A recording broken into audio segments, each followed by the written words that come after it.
we'll see Joe Burrow and the Cincinnati Bengals taking on Kirk Cousins and the Minnesota Vikings. From the oldest capital city in the Americas, founded in 1325, EA Sports coverage of the NFL brings us to Mexico City. Coming up, we've got a good matchup on tap between the Minnesota Vikings and the Cincinnati Bengals.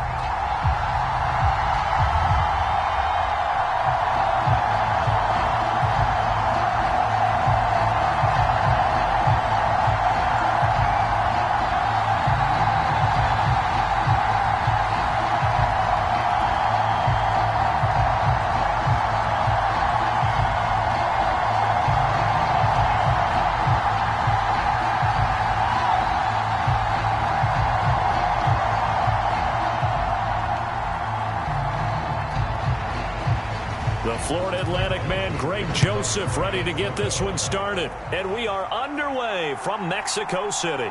Taking it about the 1. And not much happening on the return as he'll get this to about the 23. The Bengals offense here ready to rock and roll. Joe Burrow is the man at quarterback. Hey, we all love a good story, and what we like even more, guys who can fight through adversity. Joe Burrow coming out of high school, goes to Ohio State, doesn't get a chance to start, transfers to LSU, not thought to be a top prospect, ends up the #1 pick in the draft, and justifies it. Tremendous play, excellent mobility, and leadership off the charts. Here's Joe Mixon as they start on the ground. And nothing much materializing there on the first down run. He'll get a couple, and that's it. Certainly a nice job there by the defense rallying to the football and getting him on the ground. But I think the play gets made by the defensive front. Because if they can't get upfield, their job is to go ahead and get low, almost get into a ball sometimes, stack things up, and make it difficult for the runner to find a hole. Back to Mixon on second down. And not much to speak of. Call it a 1-yard gain up to the 26. But not much on that run, Charles. No, that's exactly the way to execute a run blitz there. They guessed correctly that they would move the ball on the ground, honed in on it, and stopped them. Mark that down for a win in the defense's column. A tough spot here on their opening drive. This is 3rd and 7. Here's Burrow. That's caught by the tight end, Drew Sample. And past the 40 before he's out of bounds. That one good for 15, and the Bengals get a first down. But when you hit him on the move like that, and he's able to get into open field with a full head of steam, oh, boy, it's going to be tough to get him down. Yeah, there was a big window. They're lucky they did get him down.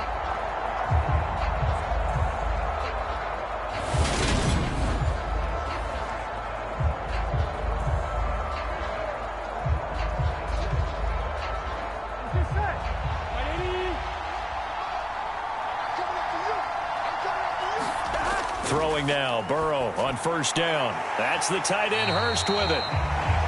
Call it a gain of a yard, and that's going to bring up second down. As a defense, you're more balanced when you're in zone coverage because you're able to keep your eyes on the quarterback and see the play develop in front of you. You're able to keep the quick pass in front of them and stop it right at the line of scrimmage.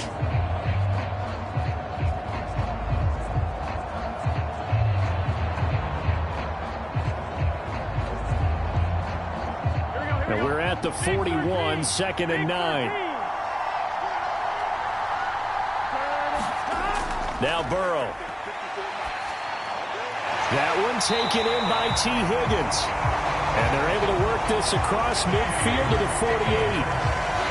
That's his first catch of the game, and an impressive one against multiple defenders. And how about that start? Really aggressive. Yeah, there was double coverage out there, but that didn't stop them at all. They went right at it and defeated it on that play. And Burrow going to throw again. And that is going to be incomplete as he led him a bit too much. Offense was moving it a little bit, had them back on their heels, but they earned a brief pause by forcing the incompletion. That gives them a quick chance to regroup and try and mount a stand before they're backed up even further. So after the incompletion on first, now 2nd and 10. Burrow will throw. Throwing over the middle, but it's incomplete. Had an open man that time, but ended up putting a little too much heat on it, don't you think, partner? Absolutely. Just needed a touch more air under it. Instead, he fired an absolute bullet. Now they're coming up on play number 8 of this opening drive, but they're looking at a 3rd and long. Now it's Burrow. Man open, that's Jamar Chase, complete. And the tackle going to be made at the 41 as they stop him a few yards short of the first.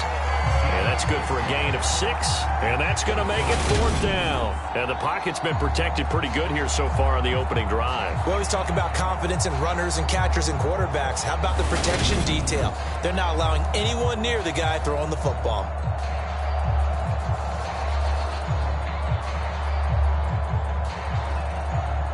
So now they're going to send out the field goal unit to, as they say, fire away from long distance. So this will be spotted on the midfield logo. It's a 58-yard attempt, and that one will be no good. He never had it online. It's well wide to the left, and this will remain a scoreless game.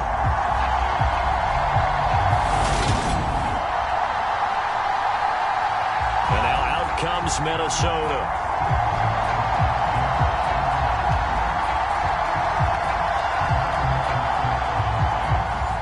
Doesn't seem like it, but that's a tough spot for a kicker. First drive of the game, and they're calling on him. He should be warmed up. He should be into the game, but sometimes it's almost like, oh, what, now already? Can't they put it in the end zone? What's going on here? Yeah, he's probably saying, if you can't get it in the end zone, can you give me a 30, 40-yarder? A long one, and he can't connect. Well, they certainly came out firing in this one, and while that one was incomplete, I can't imagine that'll be the last shot that they take in this game.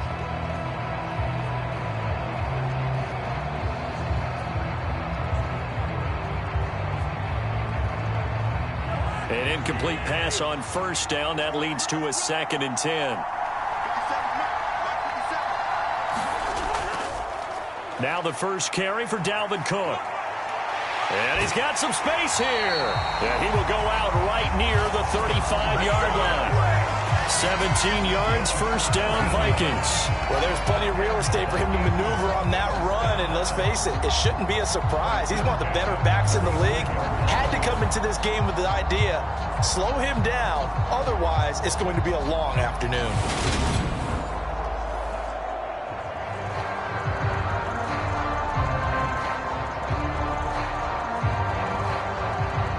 Following the good run by Cook, here's another 1st and 10.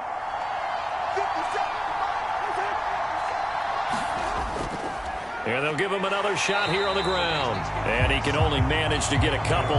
2nd and 8 coming up.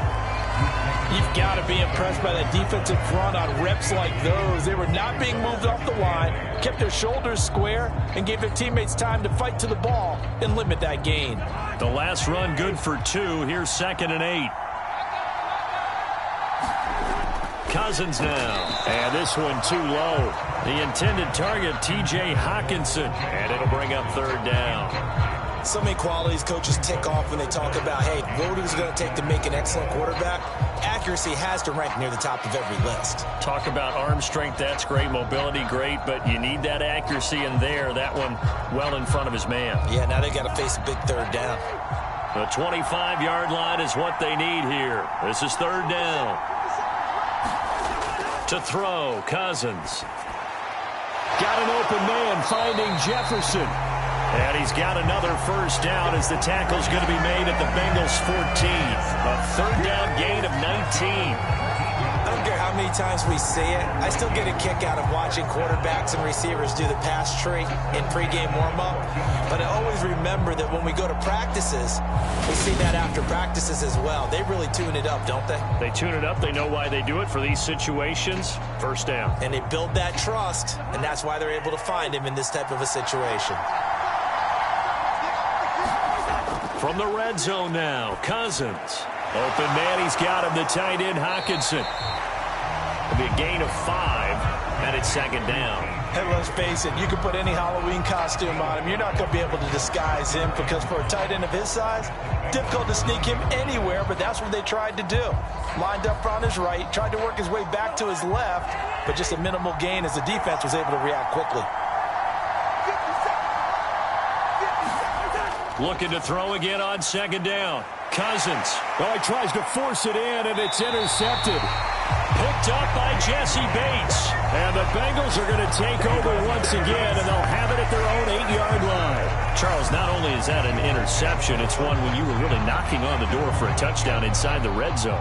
You're actually thinking points. No matter what, at worst, you're thinking kicking a field goal and getting 3. We might look back on this in the second half and say, you remember when they didn't get points on that drive? This could cost them. Cincinnati coming back onto the field here for their second drive. They got the ball now following a big play, keeping the other guys out of the end zone. Now they'll start deep in their own territory, 1st and 10. On 1st and 10, Joe Burrow. Over the middle, he finds Higgins. And he's tackled a yard short of the marker. Good gain of 9 on 1st down. We've seen quite a bit of the short passing game here early on first quarter, haven't we? We have, and I think it works a couple of ways for this team because, number one, you throw the short game until they stop it. And if they're not going to stop it, you keep throwing it, and occasionally you'll break a tackle and turn into a bigger gain. Also, if they start to creep up, start to pressure receivers, now you go over the top, take it deep, and now you get some of those big shots downfield. And they'll get him down here at the 23. 6 yards to pick up, and that's a 1st down. That was a pretty favorable situation there. What would you call that? Second and manageable? Smart play, too. Didn't force it downfield when he didn't have it. Just checked it down, let him get the 1st down, and that's exactly what he did.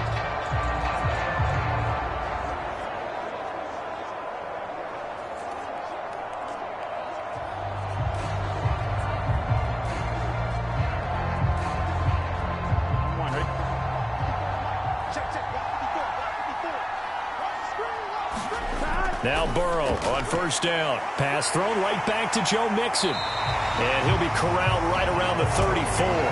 10 more for him on that one. He's been a busy man. It's a 1st down. Nice little nifty play for him there. That's the ability to read a defense and utilize players that don't often get picked up in coverage easily. And I'm talking about being able to use the backs out of the backfield. Because I know that when I used to cover, hey, we got everybody cut. Oh, he just snuck out there, and they just got a nice 1st down there. What do we love to say? Get those backs into space, right? And they were able to do that there. Nice pickup on 1st down. Defensively, Harrison Phillips there to stop him. But from an offensive perspective, that was a tough run because he only picked up 3 yards. But let's flip it over to the defensive side. They now have the advantage. 3 3-yard gains. That means they're punting the ball likely on 4th down. That's what you're looking for when you're playing defense. On 2nd and 7. Burrow. Open man is Chase, complete. And this is going to turn into another 1st down as the tackle is made at the Vikings 43. A gain there of 21 yards. And that's a more than acceptable read right there because it's zone coverage, so timing is everything. This time he waits for his man to come open, puts it right on him, and they pick up a 1st down.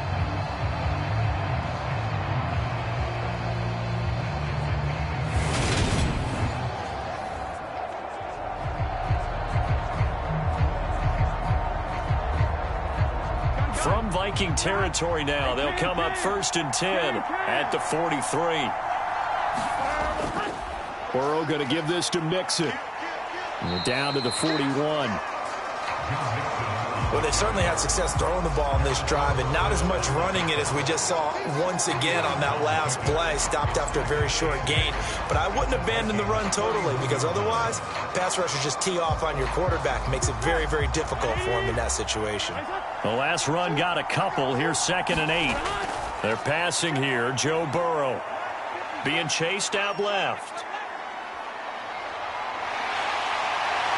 And this is going to turn into another 1st down as the tackle is made at the Vikings 20-yard line. A gain there of 21 yards. This guy's proven himself to be one of the best in the NFL. He brings an added dimension to their offense with his ability to read defenses and know when he's able to pull it down and take off and go.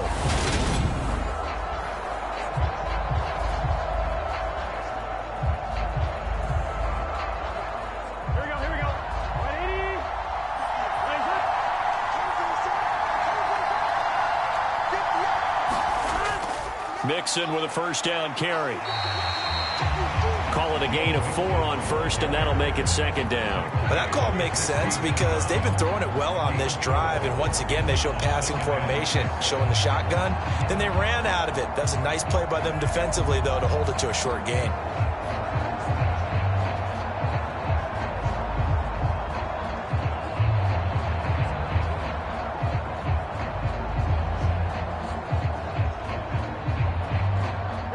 following the pickup of 4. Here's 2nd and 6. Again, it's Mixon. And they get to him quickly here as he stopped right around the 13. 3 yards on the pickup. That's going to set up an interesting 3rd and about 4 to go.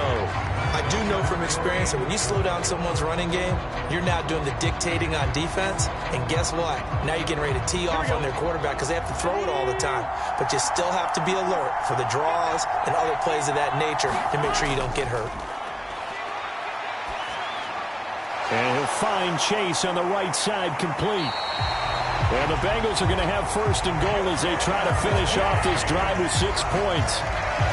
Okay, so now the question, how did he get that wide open? Well, we both know that he shouldn't, because from the time they handed out scouting reports before this game, he was circled, starred, everything. Find him, cover him.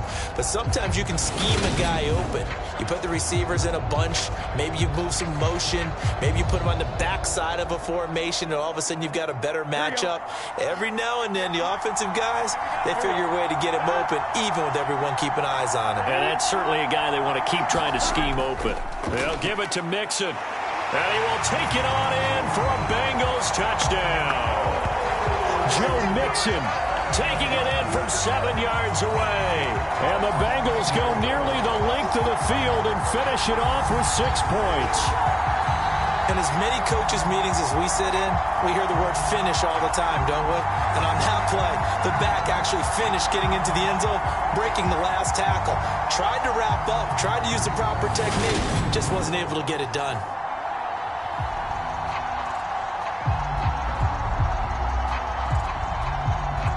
Evan McPherson for the extra point.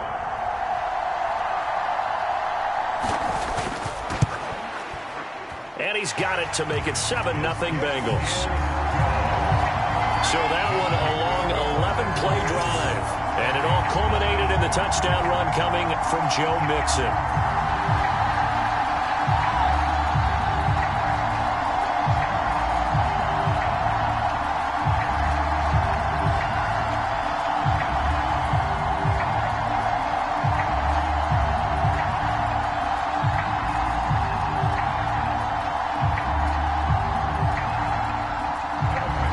To the touchdown, McPherson on to kick this one away. Kene Nwangwu now out of his end zone. And ultimately cannot get this out to the 25-yard line as he's dropped at the 23. And the Vikings taking the field here for their 2nd drive of the game. They threw an interception the first time they had the football, wound up leading to a touchdown the other way. How do you approach drive number 2? Going back to your game plan coming in, everyone has matchups that they like better than others. Where they think they have an advantage, dial up some of those plays. Try and go to those spots and get your offense moving. And this will be a Vikings 1st down as the tackle made at the 35-yard line. Usually we see runs like this as the defense breaks down later in the game, but this guy is setting the tone early, running through all types of tackles and put the defense back on its heels.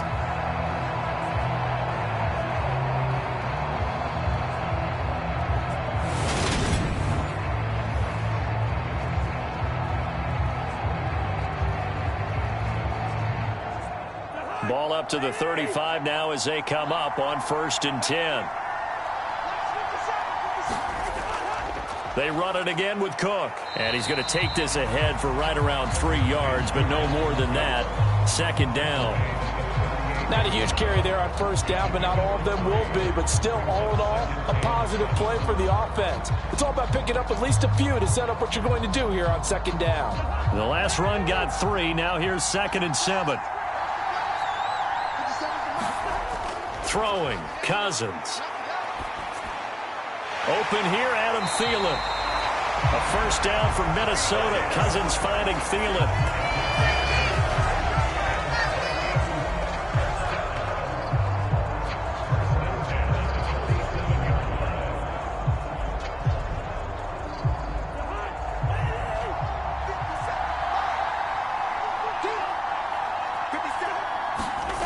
Now Cousins. Oh, that's into a sea of bodies, and it's intercepted. And the Bengals are going to take possession of the football. But they're certainly not giving much up to their defense, are they? Because for the second time now, that D has had to run back out on the field early after an interception. And remember, on the last drive, the opposing side took it in for 6 after that interception. Cincinnati now ready to take the field. They've got a 7-0 lead in the football as well as they start out 1st and 10.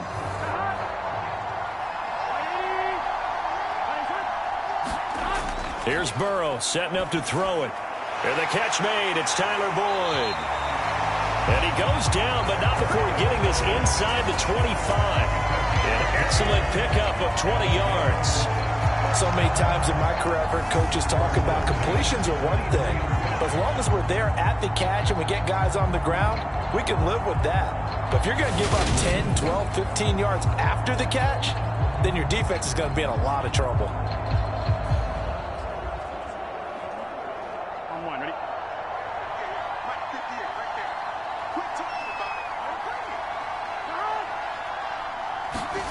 They will throw on 1st down with Burrow. They'll set up the screen here to Mixon. And they're going to be set up now with the ball at the 13-yard line. When you run a screen pass really well, you got to like the look of it because so many parts come together to make it work well. The offensive linemen, where they're faking people out, the back slipping out there, catching the football, then all of them going together as one unit downfield, a really nice pickup. A good position to be in here, 2nd and inches.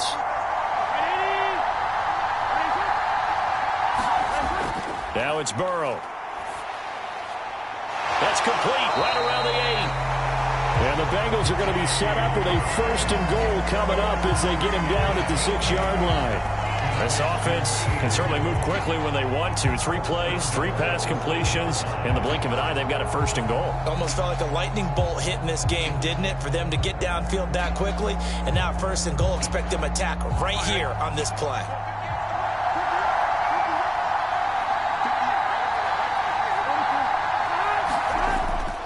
Inside handoff to Mixon. And he goes backwards on this one. Losing yardage to the 7. It's a loss of 2 there, bringing up 2nd down. That was well played there defensively. 2 tight ends in the formation, which essentially gave them 7 blockers up front. Hard to imagine with all that size and beef that they could let a tackler through. But that's exactly what happened. A loss resulted.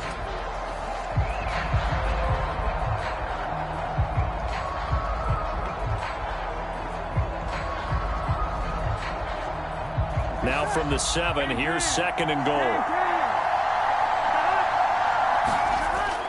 Another try for Mixon. And a little bit of space there. Takes it inside the 5 to the 3. Give him right around 4 on the carry. We'll see if they want to keep pounding here on 3rd and goal. And Brad, they went to a nickel defense, and that's a surprise this close to the goal line. Because ordinarily you use the back end of the end zone, the sidelines as extra defenders, and you want bigger people on the field to try and help against the run.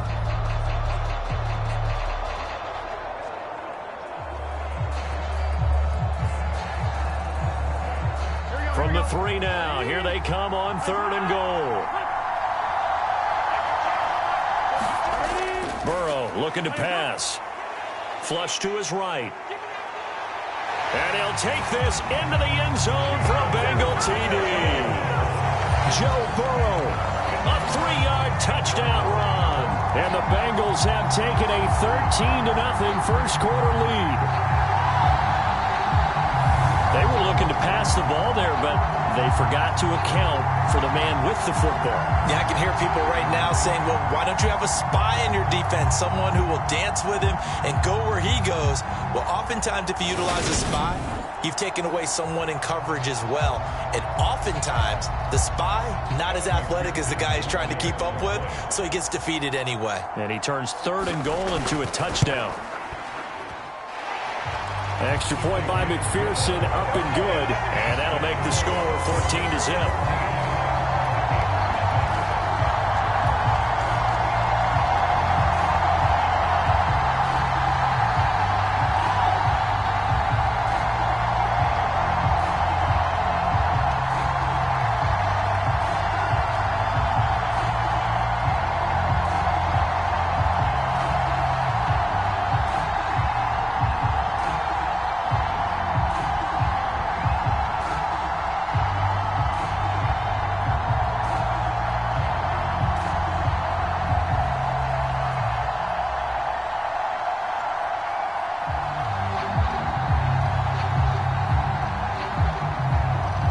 after the touchdown. McPherson on to kick this one away.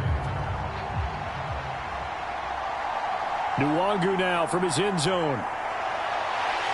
And he'll be stopped right around where he would have been had he gone down to a knee, maybe a yard shy of there at the 24. Minnesota's offense takes over possession.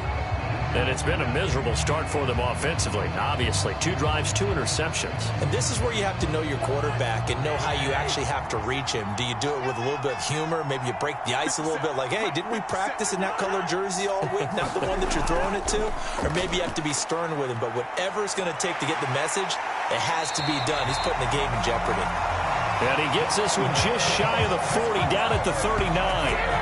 He'll get 15 and a Vikings first down.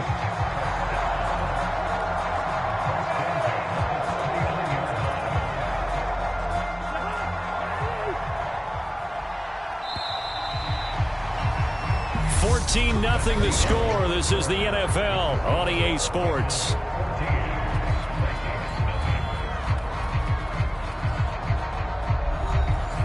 So from the 39 now, they'll come up on a 1st and 10.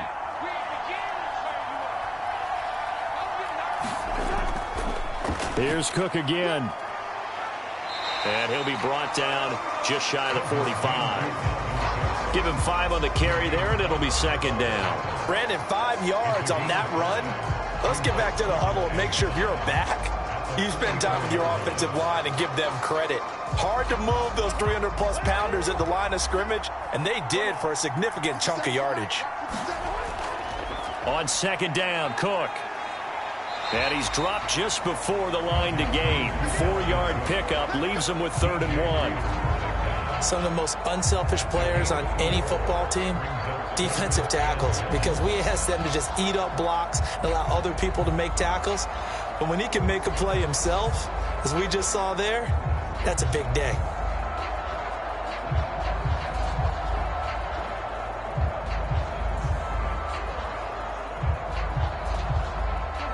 So they just need 1 yard here to pick up the first down. On 3rd and 1, here's Cousins. That one thrown away from the pocket. The officials kind of looking at each other, but they'll say there was a receiver in the area, so no penalty, just an incomplete pass. I tell you, Brandon, this defense is playing with some confidence. Haven't allowed a point yet. Flying to the football. I'm telling you, it's almost 11 to the ball on every snap. Another nice job there to force an incompletion. So on 4th down, on is the punter, Ryan Wright. Back deep, Trent Taylor. He gets us away. It's a good one, drawing toward the sidelines. And now where will the side judge stop his walk? That's the question. He says it crossed out of bounds at about the 17-yard line. The Bengal offense now gets set to head back out onto the field. It's been a good first half so far. They're up 14-0. Points here, they could really put them in command before intermission. Yeah, and it's all well and good what they're seeing and how they're feeling right now. But this is the NFL. How many times have we watched 14-0 leads evaporate and quickly? So how have we seen them combat it? Continue to run your offense, but don't back off at all. Don't start looking at the clock. Don't start thinking about, hey, just take care of the football. Keep attacking. Usually the best way to maintain control. Good, strong throw and catch right there. And so far in this game, the alleys have been open for them to get completions, and they're taking advantage of it. First down. Here's Burrow. Out of his hands quickly to Higgins. And they're able to get this one across the 35. 10 yards there on a Bengal first. You can see the time and effort and thought that they put into their passing game because it was evident right there. It looks like a simple pitch and catch, but you and I both know that they have planned for this and worked hard to make it happen. Back to throw now on first down. Toward the center of the field, but it's incomplete. And not a common sight, at least on this drive. A momentary setback, though, for this passing game that has been moving well this series. Good thing for them, though. Still 2 more downs to connect and try and pick up another first down. Here we go. They work again from the 38 on 2nd and 10. Throwing again, it's Burrow. Steps away to his left. And it's knocked away and incomplete. That could have been a huge play, but give the defender credit. Stayed calm, stayed collected, and kept himself in a position to make a play on the ball without a penalty. And this offense on 3rd down today, they've been good. 3 for 4 thus far. This is 3rd and 10. They'll stick with the passing game as he looks to throw. And he's got Hurst, his tight end. And out of bounds on the other side of midfield at the 45. Second catch for him today, and it'll wind up a first down. Well, things are definitely going right for them here in the first half. Pick it down, any down, even 3rd down, no problem. They get a connection there and pick up a fresh set of downs, continuing to move the ball.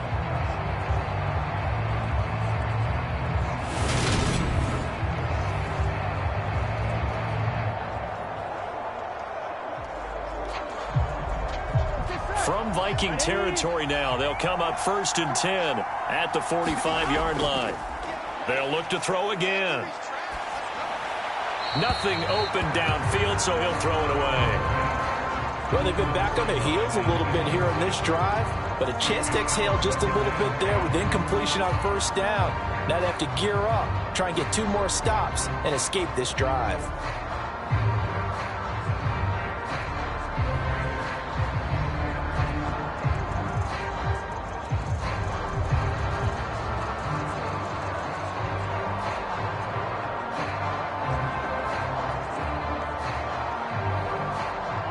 After the incomplete pass, here now is 2nd and 10. Again, it's Burrow. Got a man open. It's Chase. And he'll lose yardage on the play back at the 45-yard line. It'll go as a loss of a yard, so now they deal with 3rd and 11. It looked like the defense, they were ready for that one. Really left him almost no room to work after catching the ball. He could throw every move in the book at him. They were there, and they tackle him for a loss.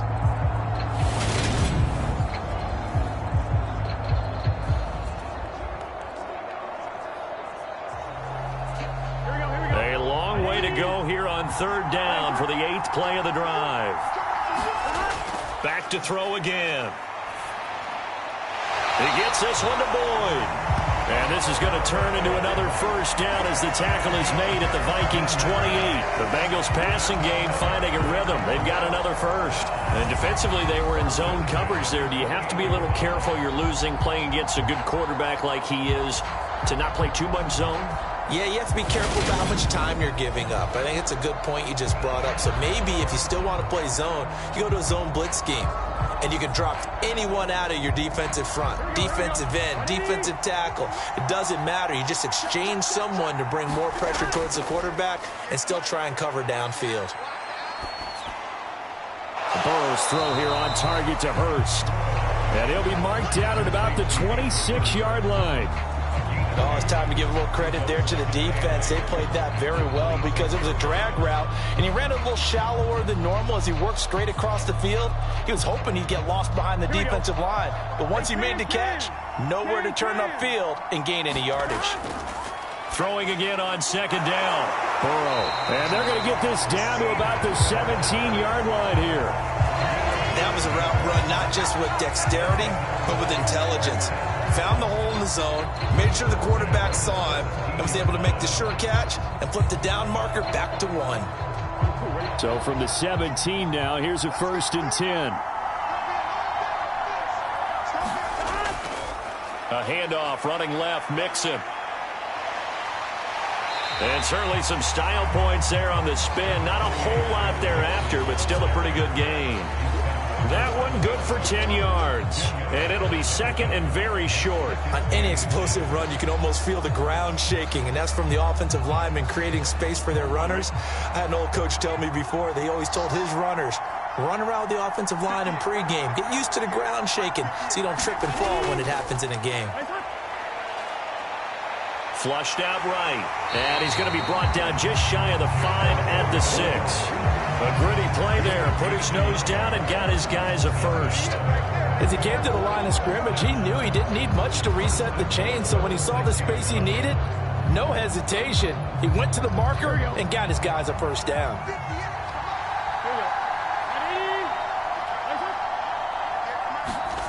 They'll drop to throw.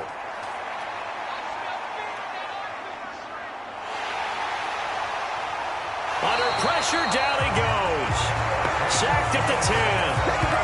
It's a loss of 4, and now it's 2nd and goal. Well, that's not how you hope to draw it up there on 1st and goal, CD, by taking a sack like that. Well, they tried to be aggressive, didn't they? They didn't want to try and work their way past the goal line. They wanted it right there on that play. Unfortunately, it backfired against them. Now they have to try and pick it up here moving forward.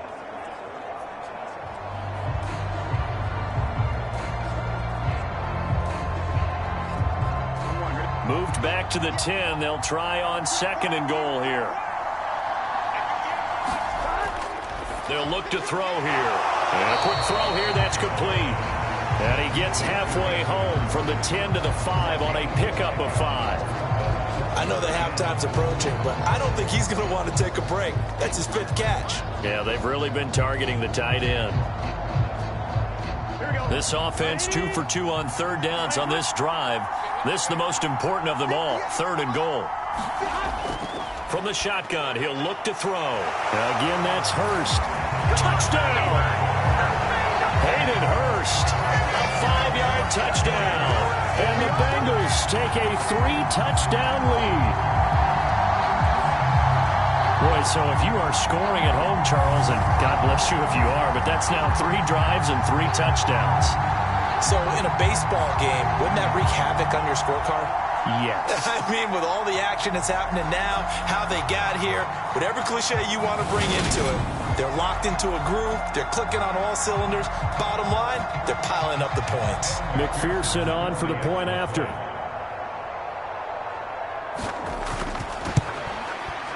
And it is now 21-0. That drive a long one, spanning 15 plays. And it ends with a Bengals score.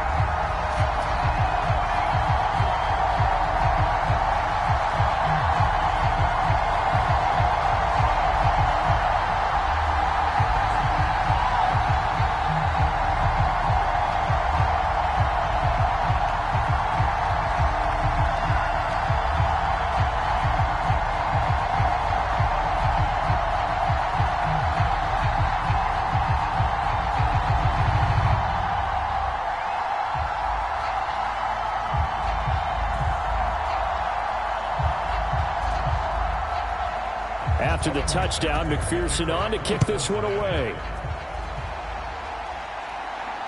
This taken in at the goal line. And he's up across the 25 and down at the 28.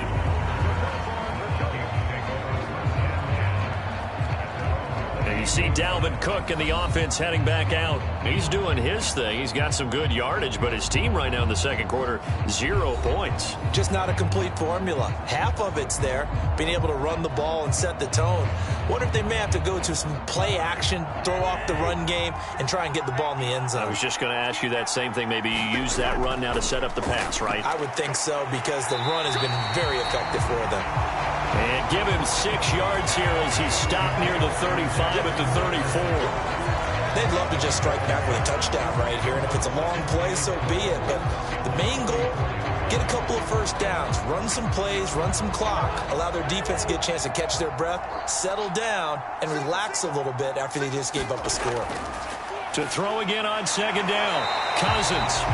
Second catch for him today, and it'll wind up a first down. It's been a very one-sided game so far. They got to change what they're doing right now, don't they? You can't wait till the halftime speech to make an adjustment. No, you can't, because if you're doing it right, you're adjusting from series to series, and they need a big adjustment here to try and put some points on the board.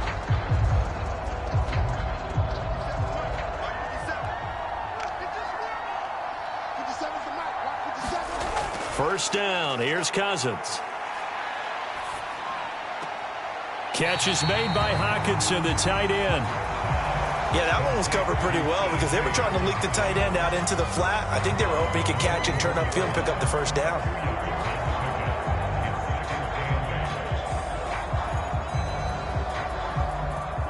Second and 8.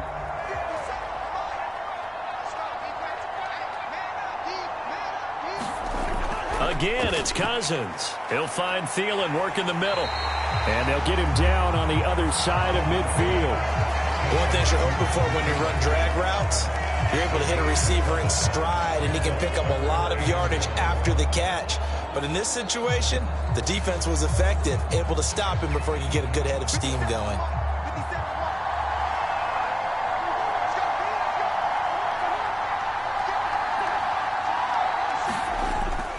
They'll run it. Here's Cook.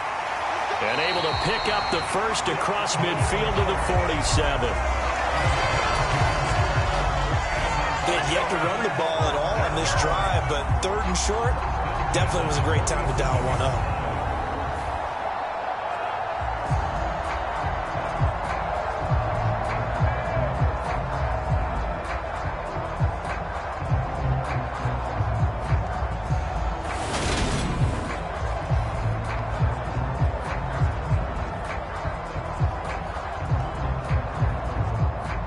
This offense finding its legs now. Here's another 1st and 10.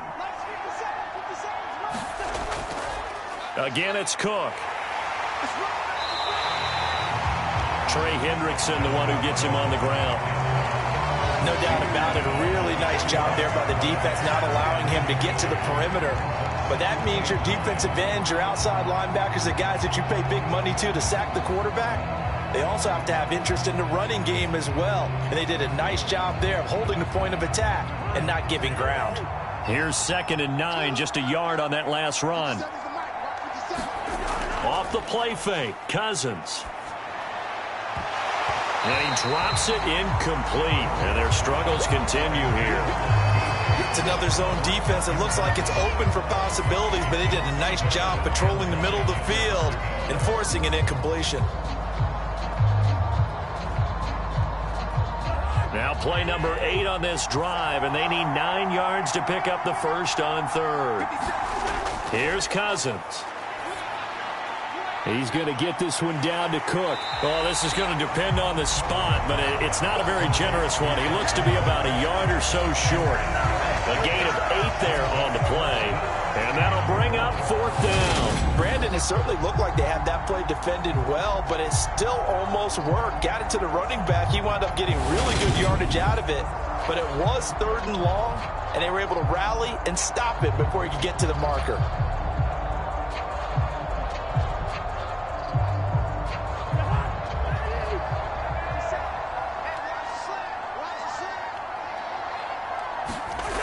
Cousins to throw for it on 4th. And it's incomplete. They cannot convert, and they turn it over. The Vikings unable to convert here on 4th. And the Bengals will get the football back. That's another mistake there on the drop pass on 4th. And we've seen them do things like this all game. It's not hard to figure out why they're down by that deficit. They haven't made plays that are going to keep them in the game or win the game all game long. That's another example right there. It all boils down at the end of it to execution. Either you make the play or you don't. Burrow going to lead up the Bengals here, 1st and 10 at their 38. They'll come out throwing here to start the drive. Dancing to his left. And they're going to get this up to midfield. I can't be sure how much of that was planned pre-snap, but it certainly opens up some avenues for their offense. And if he can stay a threat to break off those kind of runs, it'll pull defenders away from coverage and open up some choice throwing lanes for him moving forward.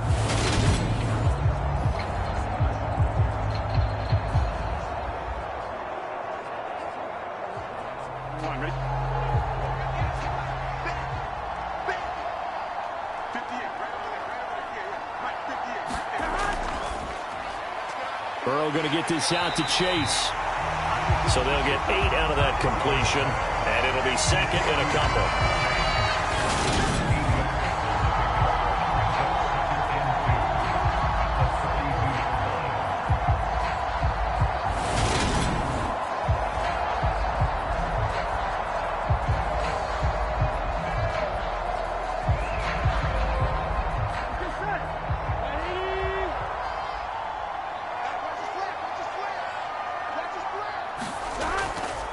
Mixing up the middle. And he is swallowed up right at the line of scrimmage. He got maybe a half yard at most, but officially they'll be left with a 3rd and 2. As usual, the hallmark of a good run defense, linebackers making plays near the line of scrimmage. Absolutely nowhere to run there. This offense so far on 3rd down, they've been excellent, 6 for 7. Here it's 3rd and 2. They give to Mixon to try to pick it up. And, boy, he is very close to a 1st down, but from where they're spotting that football, he's going to be a foot or so short. It'll be called a gain of 2, and that'll leave him with some options here on 4th and inches. Well done to sniff that out defensively. He had it diagnosed pretty quickly. I love that description because diagnosed is perfect on that one. Read his keys, made the play, and he couldn't even get going moving the football.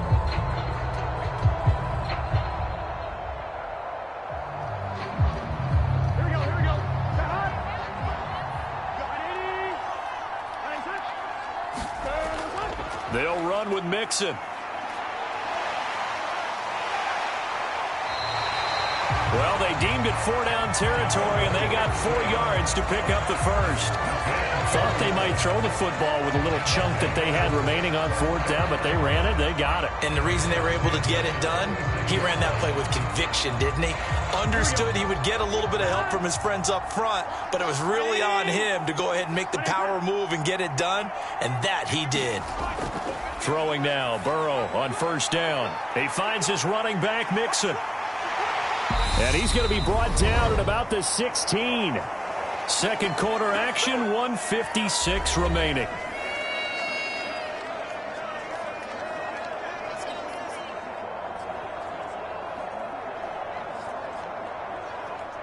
So the ball down to the 16 here for 1st and 10. Inside the red zone here, they'll look to throw. That's caught over the middle by Hurst. Touchdown, Bengals. Hayden Hurst, a beast in the red zone with his 2nd touchdown of the game. And the Bengals are able to widen their lead here in this 1st half.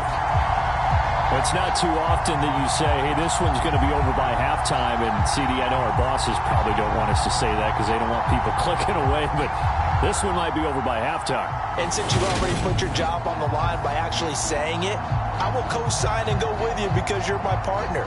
We don't mean to do it, but this game has been exactly as you've described. I see no hope for them going forward.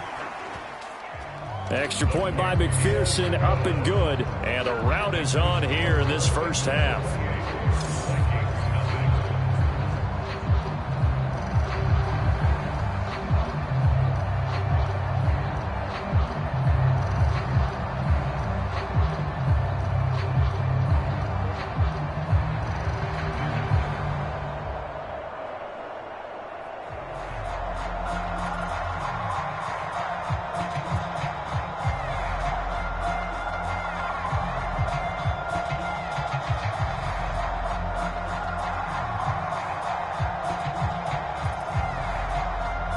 After the touchdown, McPherson on to kick this one away.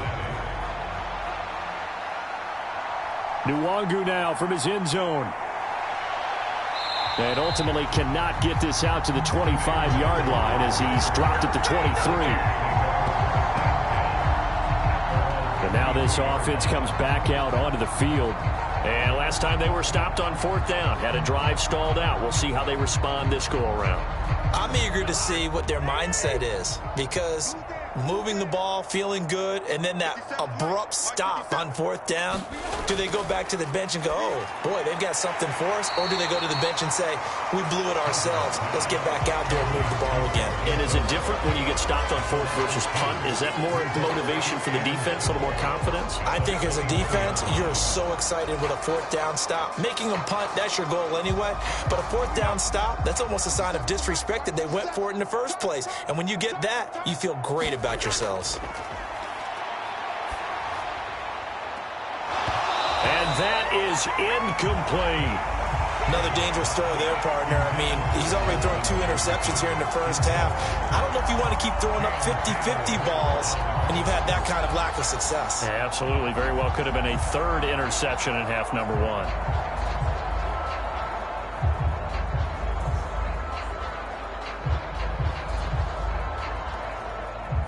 An incomplete pass on that last play, and that means they'll need to come up with something here on third down. A 10th carry in the game for Cook. And he'll get this to the 23, but that'll be well short of what he needed.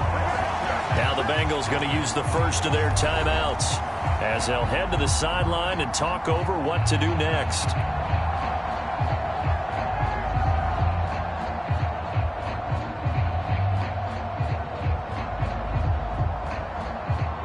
And here's Ryan Wright now as he'll kick it away for the second time.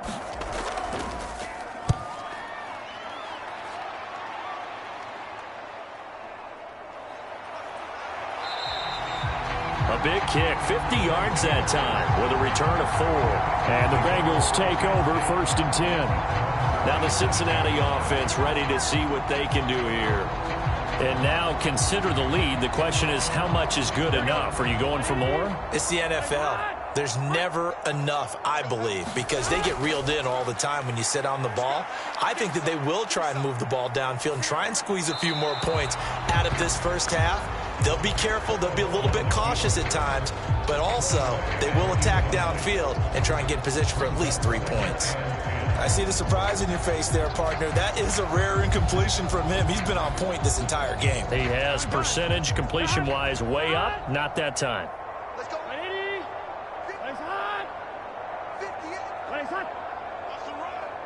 They're running it. To throw on 2nd and 10. Burrow. He's got his big tight end. That's Hurst.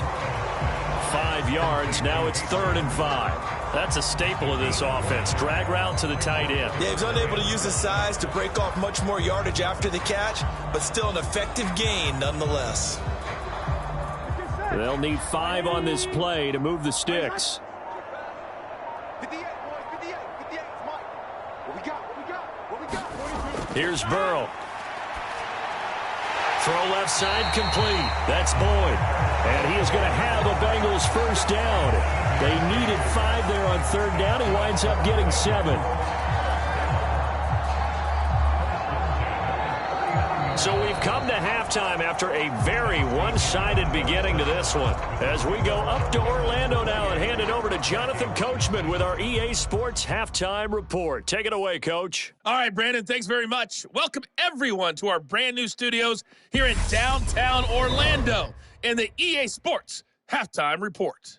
This one, maybe not the hard-fought battle many had hoped for. This has been blowout city thus far, but still more football to be played. Who knows what could happen? As we send you right back out to Brandon Gaudin. All right, Coach, thank you, and we welcome everyone back for quarter number 3.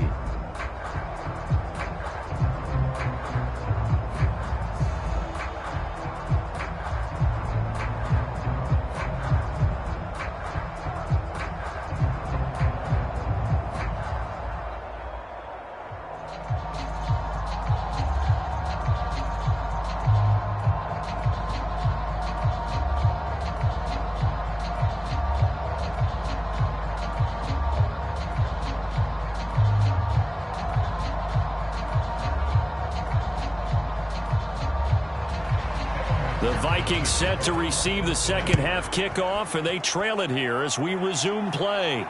Fields it right around the goal line. And he won't quite make it to the 25.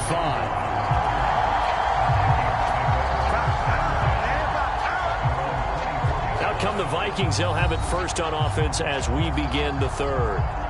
And that first half, one to forget really on both sides of the ball. They got to find some way to string something together here, don't they? Yeah, they're down big right now. So as you mentioned, trying to find something to string together, get some consistency, something sustained, maybe calm their whole team down and find a way to get back in this one. Yeah, because right now you're down big, you're being shut out. Let's see if this is the drive that kind of kickstarts there. A good pickup there, 26 yards. A lot of ground left to make up, obviously, a lopsided contest, and we're already in the 3rd quarter. And they won't get it all back in one play or one drive. That's cliche, but it's true, Charles. If they can just maybe get plays like that and get a little momentum built, they can get the scoreboard a little closer. And can you add some blinders to the cliche, meaning keep these guys from looking at the scoreboard because that doesn't help them at all right now. Their focus needs to be on finishing every drive with points and playing mistake-free football from here on out. First down, here's the run with Cook. And he sneaks his way forward only for a couple here. Second down. Well, any lane that might have been open there was closed pretty quickly, and that was because the defensive front, they won that battle at the point of attack at the line of scrimmage. They used great leverage, held their spot, and stacked him up. 2nd and 8 coming up.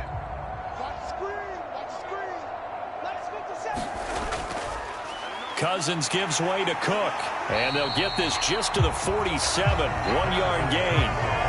Just not a whole lot of room to operate there on that carry. No, not at all. They did a really nice job staying in their proper places and not allowing any lanes to open up.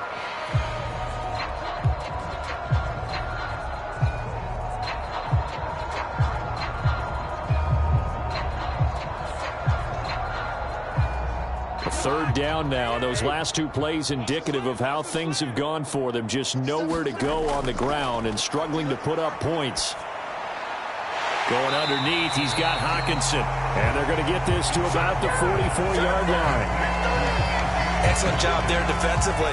Gave up the underneath to the tight end on third down, and they made sure that they did their job. Got him on the ground and prevented him picking up a first down.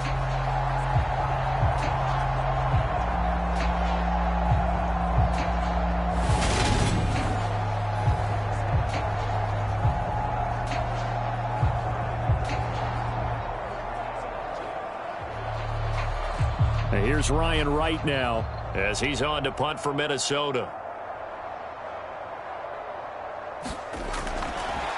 And now the up man has it. It's a fake. And he will not even make it back to the line of scrimmage.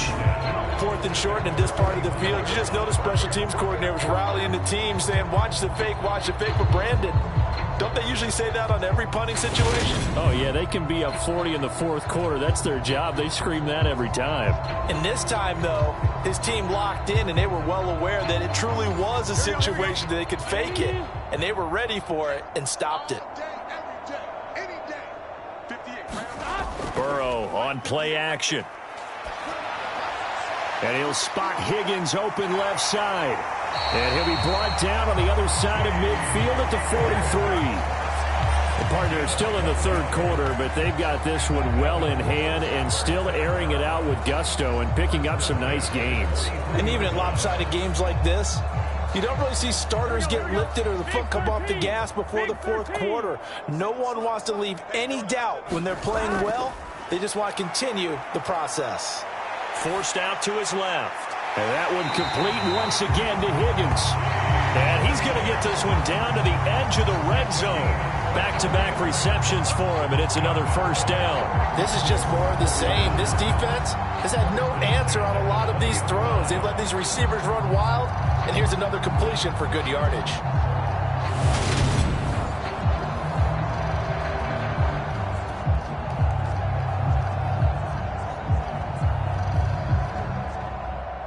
So 1st and 10, and if they score on this drive, might have to start digging into our second-half blowout material.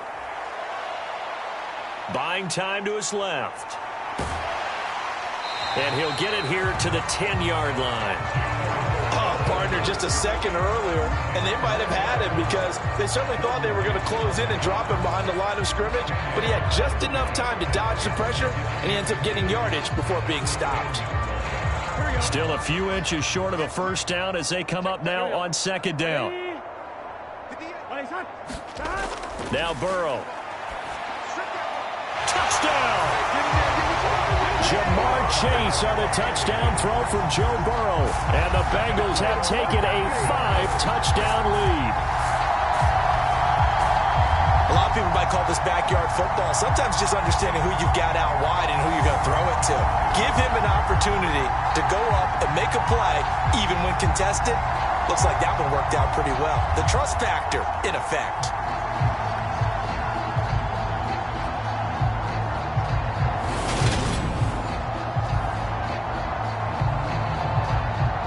And McPherson on for the extra point.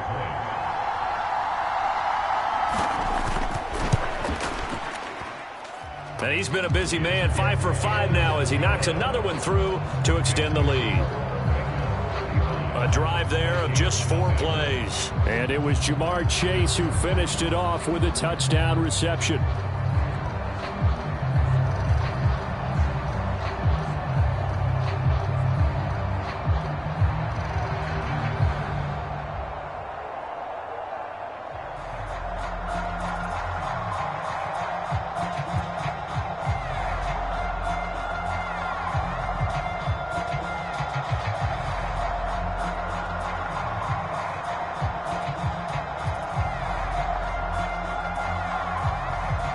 After the touchdown, McPherson on to kick this one away. Nwangu now from his end zone. And ultimately cannot get this out to the 25-yard line as he's dropped at the 23. And now out comes Minnesota. Well, we're still in the third quarter, so there's some time to kind of clean this up and make it look more respectable. Now, a win, that's probably gone out the window, Charles, but I don't know. Do you look at this as a time to just improve and maybe start to look towards the future? I think you have to find something to play for, something to grasp onto until the clock runs out. But, Brandon, we've been around this game a long time. This is an outlier. You don't get many blowouts like this no matter how the game looks on paper going in. This one has turned out to be everyone's worst nightmare realized. There's a nice pickup right there, and after watching that play, I'm thinking about all the lost opportunities that they've had so far in this game. But right now, just focus on continuing to move the ball the way they did on the last play. And he'll take this up over the 40 to about the 41. 3 yards on the pickup there, and it'll be second down. Well, they gave up a few yards there, but all in all, I think it's a pretty nice job defensively against the Jets sweep. If they don't slow him up, he might take it to the house, so they'll take that play every time on the defensive side of the ball. From the 41, Cousins. Throw caught there by Osborne. 7 yards there and a first down. I think that's a big pickup for a first down because when you run a drag route against zone, you're sometimes asking for trouble because you might run into a defender. Yeah, well, there they ran into a first down. Executed it to perfection.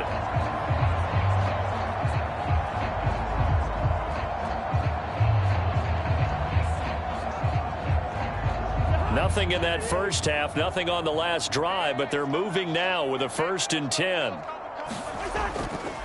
Getting the ball is Cook running left. And he's taken down at the 50 after a short gain of 2. Oh, that's a real nice job there by the defense in front. They just engaged and held their ground. But how about the guy who made the play? We often talk about whether they take a good first step or not. Many times you just don't take any step. Just get your feet moving, get your body going, and then once he made the read, he was able to make the play. 8 yards to go on second down. Cousins now from the 50. And this throw incomplete. Now the defender all over him that time, but it's going to lead to third down. We saw this a lot in the first half, and it continues. These receivers just not able to get much separation. So that means they have to win the 50-50 balls. They've got to go up with the defender and find a way to start coming down with them. And this time, contact and another incomplete pass. On third down, Cousins. And Cook has it, left side.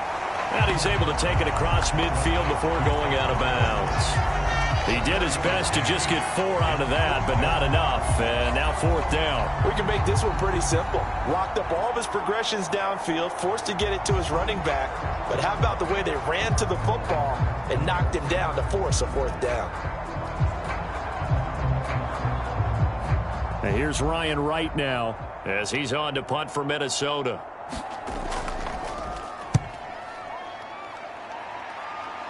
And this will be out of bounds at the what here? The 12-yard line. Cincinnati now ready to take the field. The football changing hands here as this offense takes the field. Charles, they'd be fine with more of the same on this upcoming drive. Last time out, they found the end zone for 6. And they're certainly hoping for more of the same, but the game plan, I doubt it'll just be a carbon copy of the last drive, because I think this offense is ready to break out some new wrinkles and try some new things that might be hidden in their playbook. They want to use that confidence to its advantage, while also keeping the defense from anticipating what's up next. They like going to him in the slot. He catches another one. I think this comes under the heading of, until they stop him, why not go back to it? He has something going really well. Great working relationship with the guy throwing the ball, and they keep making the connection.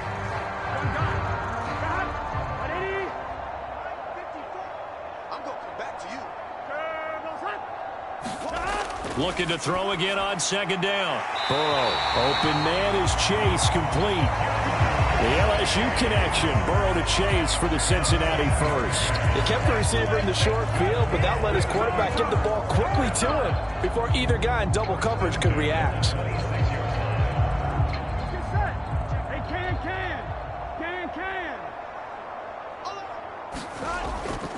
From the gun, a give to Mixon.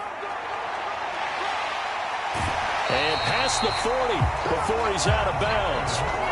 56 yards rushing for him in the ball game now on 14 carries. Well, CD, a lot of times like to separate speed and quickness, and they've got a back that's both. We know that he's fast in the open field, but, man, his first step is so quick, too. It is something, isn't it? Because you think of that type of speed getting to the perimeter and turning upfield, but also when you run those inside runs, he can get into the secondary so fast the linebackers don't have a chance to react.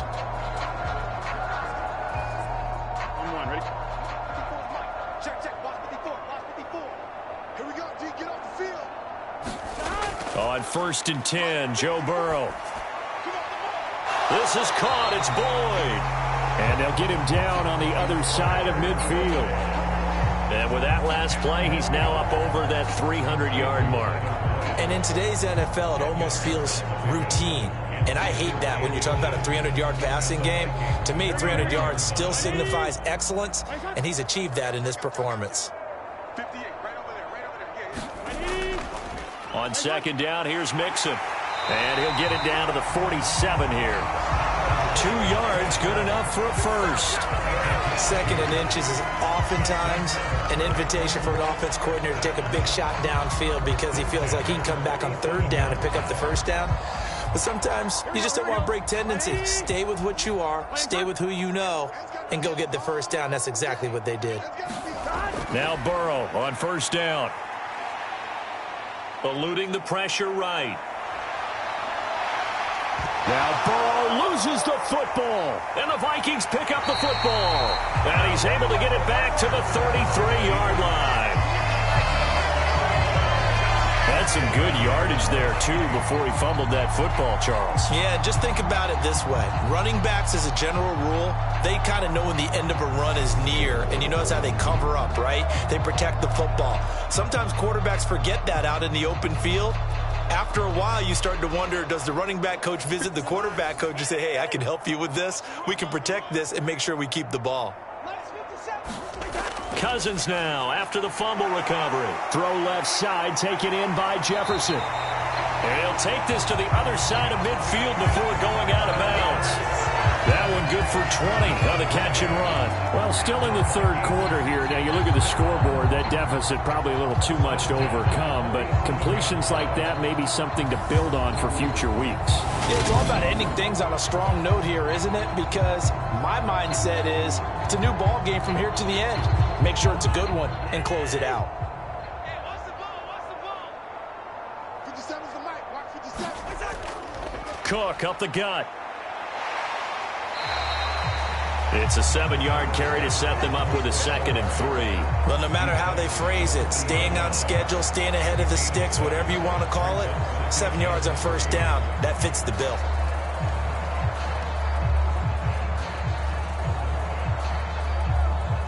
A good run got 7 on first. Here's 2nd and 3. Here we go. 57's the mic, 57's the mic. Throwing, Cousins. Complete, Jefferson the target.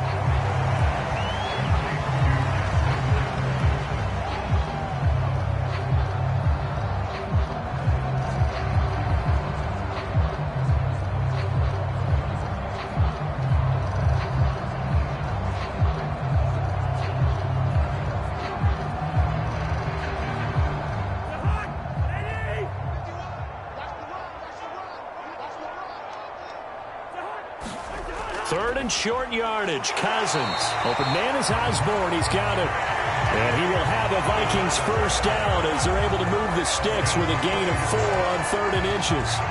Got to say, I was a little surprised to see him, Charles, come out in the shotgun on 3rd and less than a yard. Yeah, but the way the NFL is nowadays, we hardly ever see anyone really run for it on short yardage. So they're going to throw the football more times than not. That was a nice, easy rhythm throw right there, and they pick up the first down.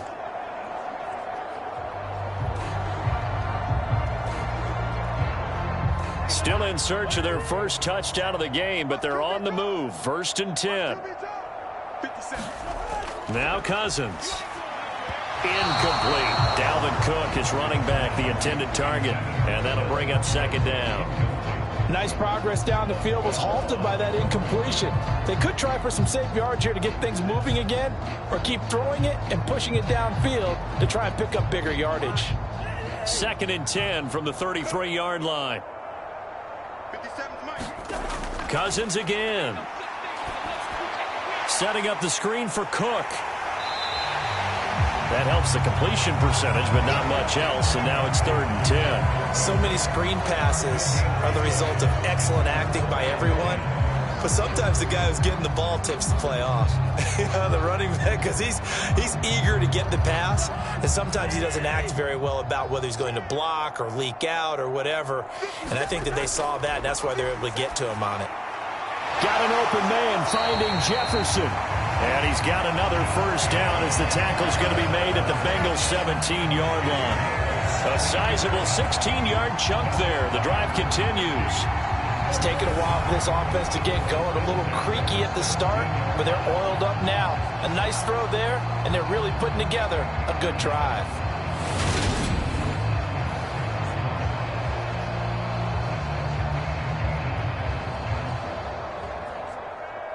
So from the 17 now, here's a 1st and 10. From the red zone now, Cousins. This will be caught just inside the 10. And the result here, a pickup of 8. Leaves him with 2 to go on 2nd down. He decided to run a hitch route. It really helped to have a guy who can turn it loose. And, boy, he rifled one in there on that one. Not much run after catch, but it worked really well.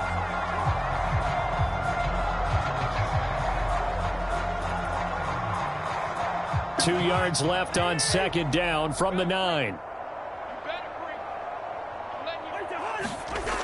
Throwing is Cousins. Caught on the slant. Touchdown, Vikings. T.J. Hawkinson, a 9-yard touchdown grab. And the Vikings are able to eat in just a bit to this sizable deficit. That touchdown was for all the fantasy people out there. May not change the final outcome, but some points were scored, and maybe some of the people at home are really excited to get those.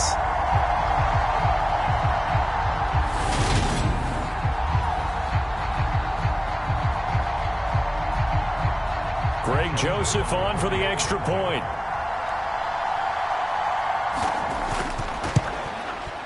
And he converts, and it cuts the lead to 35-7.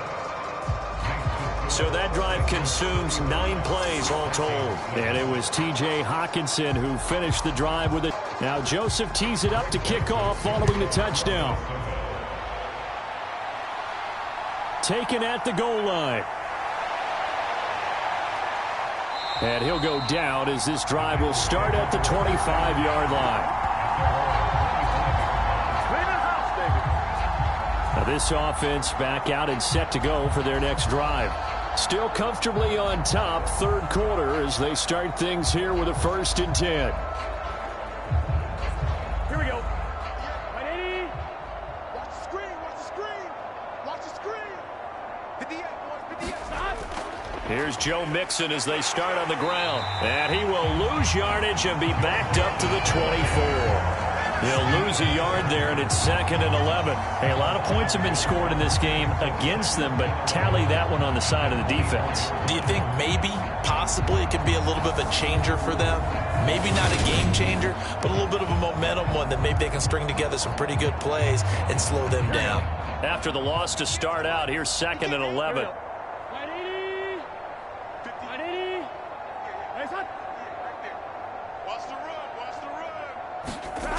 Out of the gun, it's Burrow. And that almost their first INT of the ball game. Had his sights on it, but he couldn't seal the deal.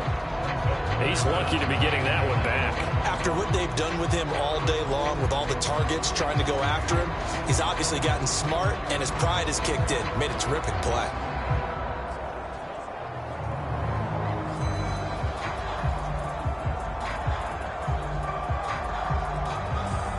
An incomplete pass on that last play, and that means they'll need to come up with something here on third down.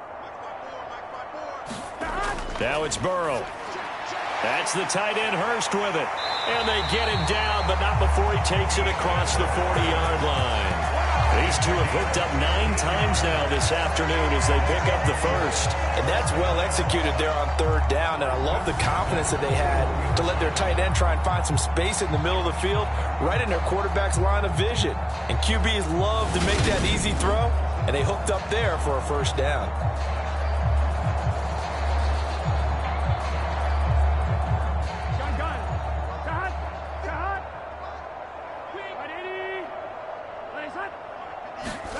First down. Here's Burrow. Throw left side, caught by the tight end Hurst. That'll go for a gain of 7, and it'll be second down. I don't care what sport you're playing. Everyone likes to build up a little momentum, don't they? And look at this, back-to-back completions to the big target at tight end. That one not as profitable as the other, but still a decent gain.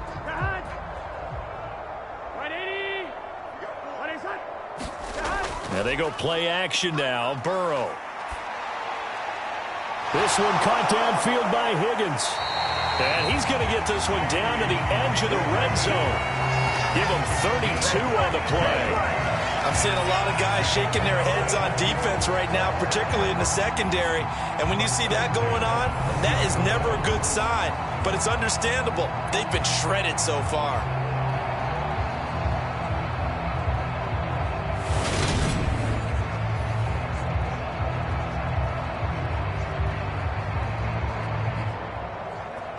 So a big play as it gets them all the way down to the 20 now for 1st and 10. Burrow going to give this to Mixon. Oh, a nifty juke there. Not much fun for a guy trying to tackle it. And the Bengals are going to have a 1st and goal as he's able to take this inside the 10 to the 8. Now, that was an excellent run. And when you see that happen, that's when you're seeing guys doing their job and then some people doing a little bit more. Offensive linemen and tight ends, they're expected to block. But the wide receivers, all they want to do is catch passes. So when they block on a big-time running play and create extra space, you've kind of hit the jackpot there. They're passing here, Joe Burrow. And the timing a bit off that time as that one falls to the ground. Let's give this defense some credit now. They let the guys get downfield, but when push came to shove, they stood their ground, and now they'll likely force a field goal attempt. Nothing on first down, so the ball remains at the 8-yard line, 2nd and goal.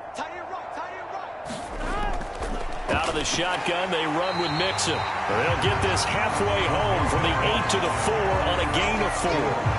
Give him right around 4 on the carry. We'll see if they want to keep pounding here on 3rd and goal. 3 quarters in the books. You're watching the NFL on EA Sports. Here we go. 3rd and goal as they look to pour some more salt in the wound. Now it's Burrow. And this is going to be incomplete. Well, their passing attack, even though that one was incomplete, has been really sharp in this one. It's resulted in a lot of touchdowns, and it looks like they're not going to stop throwing the football until the very end of this one. Well, that will certainly make everyone involved on offense pretty happy because that gives them all a chance to pad their stats a bit. But as far as the actual need, you and I both know they can just run this clock out because this one, it was over a long time ago.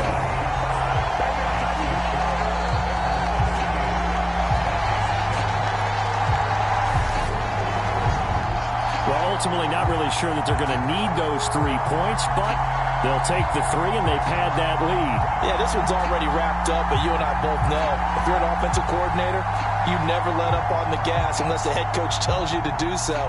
And maybe you've actually clicked him off in your headset so you can keep calling plays and trying to add to this lead.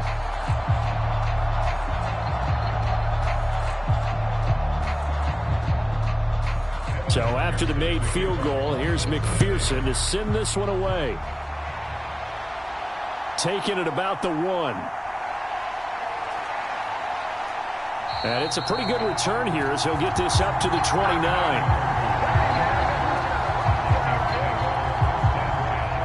Now the Minnesota offense set to take over again.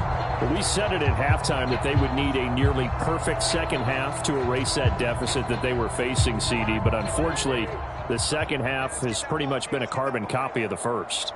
Yeah, that early lead was almost insurmountable the way their opponent was playing. And, partner, they do have some good news, though. This one is getting close to being over, and they can try and hit the reset button starting tomorrow. One thing I think that's safe to say defensively, the tackling's been really good. And because of that, it's been very, very hard for them to move the ball because you're not getting the benefits of run after catch. They're tackling them almost on the spot. That means you have to run extra plays, harder to move it.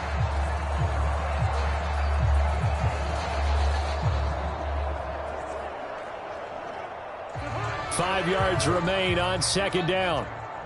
57 to Mike. 57. Cousins. He finds his man complete. That's Osborne. And getting this just shy of midfield. They'll spot it at the 49. They get 14 there. First down, Vikings. Well, this game was decided a while ago, and that completion there is going to artificially inflate his passing numbers. So right now, the only one really applauding probably his agent as he thinks about angling for a new contract. A first down throw for Cousins. Got his man complete over the middle. It's Osborne. And they'll get this down to the 42-yard line. That's tough to play zone defense when they can just curl up right there in front of you. Yeah, absolutely. Well, we talk about finding the soft spot. Defensively, how do you make sure they don't find the soft spot like they did there? Tough to do because what they normally will do is run routes that'll pull you out of that spot they want to get into. That's what we call not taking the cheese, right? Don't go for the mousetrap. But it's hard to do because when you see a guy cutting that in that direction, you tend to go towards it. That one, a first down pickup of 8. They certainly had success throughout this contest getting him the ball in the passing game, and there he picks up another first down. Whatever they saw going into this one, they've been able to capitalize on it, and no adjustment has been made to take it away. From the 34 now, here's first and 10. Mike 55, Mike 55. To the air again, it's Cousins. That one into the hands of Thielen, complete. And he'll be brought down at about the 23-yard line. And with this game well in hand, perhaps we are seeing the coverage lighten up a little bit as they got burned there a bit for a first down. Well, we certainly know the coach isn't happy along the sideline because he certainly wants them to finish this one out the way they started it. He doesn't want to give up any soft completions, no late points. He wants this lead to stay right where it is.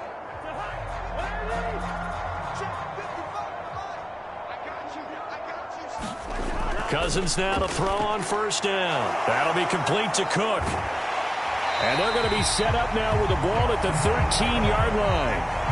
And when you're throwing the ball downfield really well like they have been on this drive, it's really a nice time to work one of the screen plays in. One of my favorite play callers in the game has always told me he starts every game with 10 to 12 screens because if he starts feeling the pressure from the defense, he uses their aggressiveness against them. From the 13 now, they work on first and 10. Up the middle, it's Cook. And he'll be taken down here at about the 11.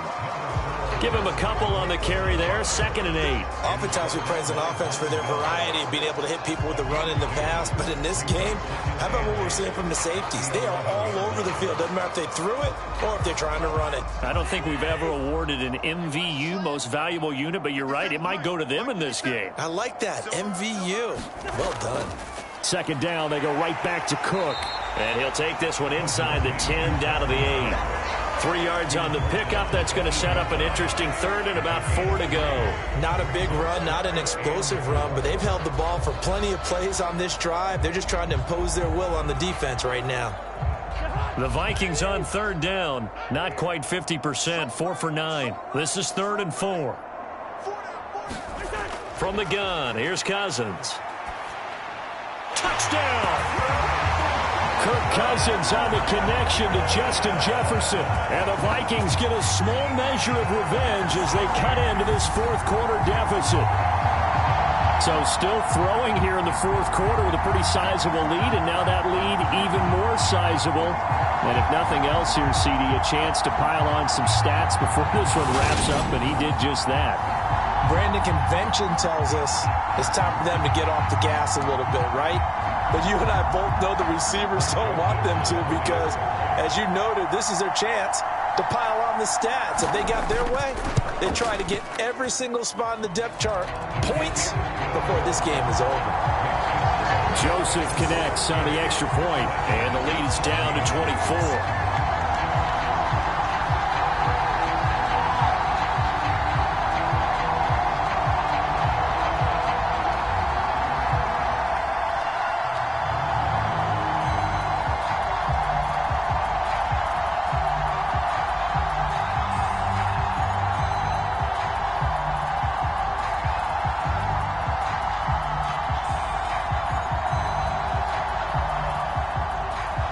Now Joseph tees it up to kick off following the touchdown. From a yard or two deep, here comes a return. And he's able to get this across the 20, but not by much as he's marked down officially at the 21. Joe Mixon and the rest of his offense making their way back onto the field. He's toppled the century mark already receiving the football, closing in on that on the ground, too. They've really had trouble handling him. I think from what we've seen in this game, his success through the air has started to open things up for him on the ground because now he's loosened up the defense, right? They've got to play just about every snap as if another receiver can get downfield on them, and he's been that receiver. Now they bring him back to the backfield. I think his yardage running the ball will increase as this one goes on. Well, they might need to devote some extra attention to him, something just to stop the momentum he has. The run only got a yard. Here's 2nd and 9.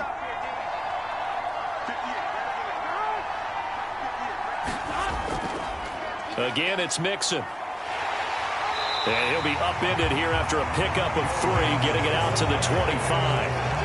Brandon, I got to think this offensive line has got some smiles on its faces. And I know it sounds crazy, but they practiced for this back in training camp. They knew they'd be in situations where it'd be extra defenders in the box coming after them, trying to keep them from locking down a game.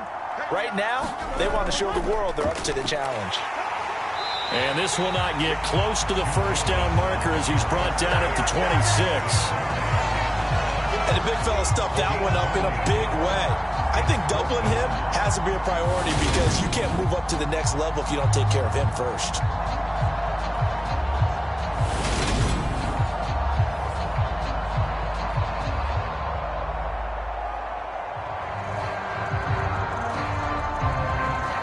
The Bengals bring out their punter now. Always a good sign when your first punt comes in the 4th quarter.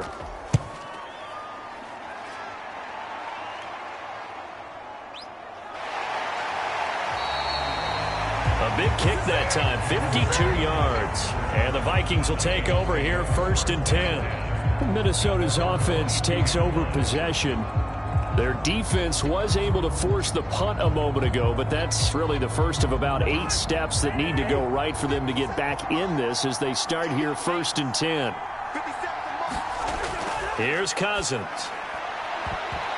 A quick throw there going to be batted away and incomplete. At this point, down big, you'd have to imagine this defense are just going to sit back, blanket the field as best they can. Yeah, this is actually the easy part of the game for them because, just as you noted, they can sit back, keep everything in front of them.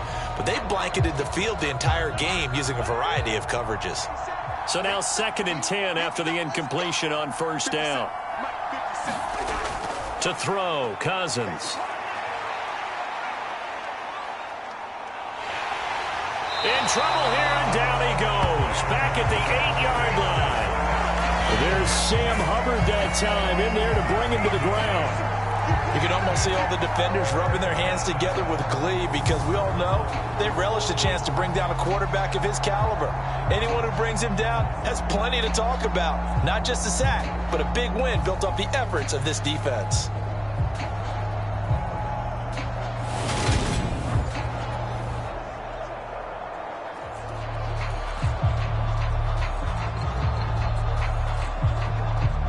So now after the sack, Cousins and the Vikings come up here 3rd and long.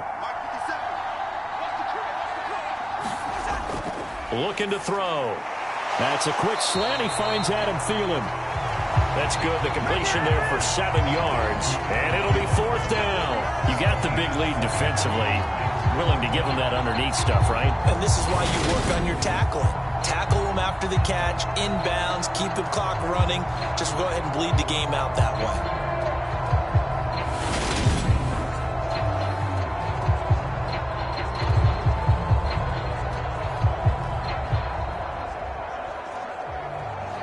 Here's Ryan Wright now as the drive goes backwards, so he's on to punt it away.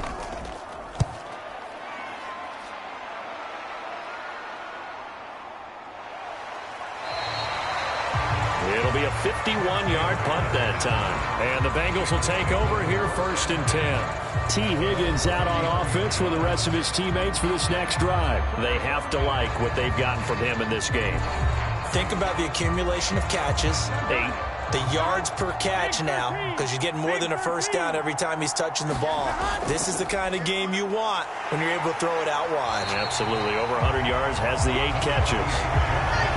Credit him with a 1-yard gain there to make it 2nd and 9. Run blitz there defensively, something we might see more of here in the 4th quarter. I think we'll see a lot of it, and the difference between that and a pass blitz, you're just trying to get to the quarterback. You're trying to scheme someone open who will get to the QB and make sure he gets on the ground. In a run blitz, you're actually trying to cover up gaps, trying to cover up holes so they can't run. Now Burrow loses the football.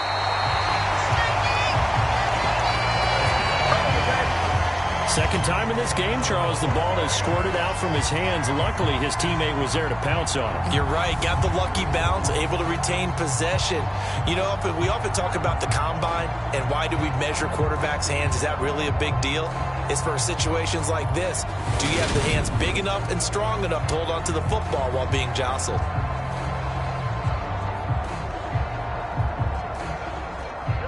Good news, they kept the ball. Bad news, it's 3rd and long. Burrow going to fake to mix it and now look to throw. Oh, he'll let one go deep for Higgins. And a high throw there as this is knocked away, down to the ground and incomplete. I think it's fairly safe to call this game over, but they're still trying to bomb it downfield and add to their lead. Almost makes you start to feel for the defense and root for them a little bit too. The Bengals bring out their punter now, standing just outside his own goal line.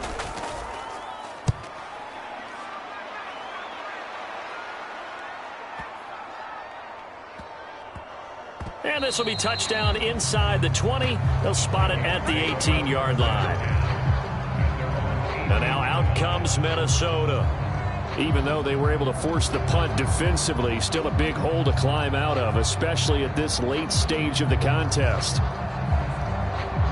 Cousins and the Vikings with a 1st and 10 at their own 18. They'll come out throwing here to start the drive. He's going to wind up and air it out.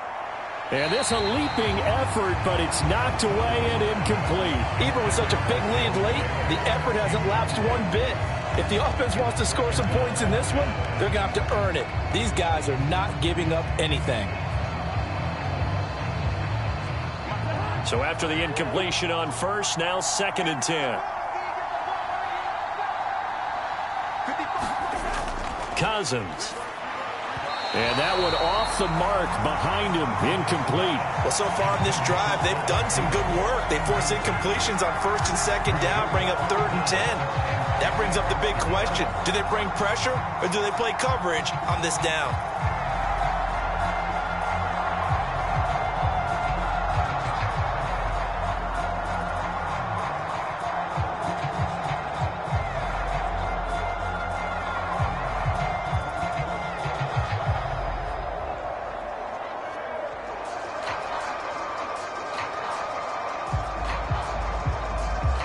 The offense on third down, they've converted 5 times in their many chances thus far.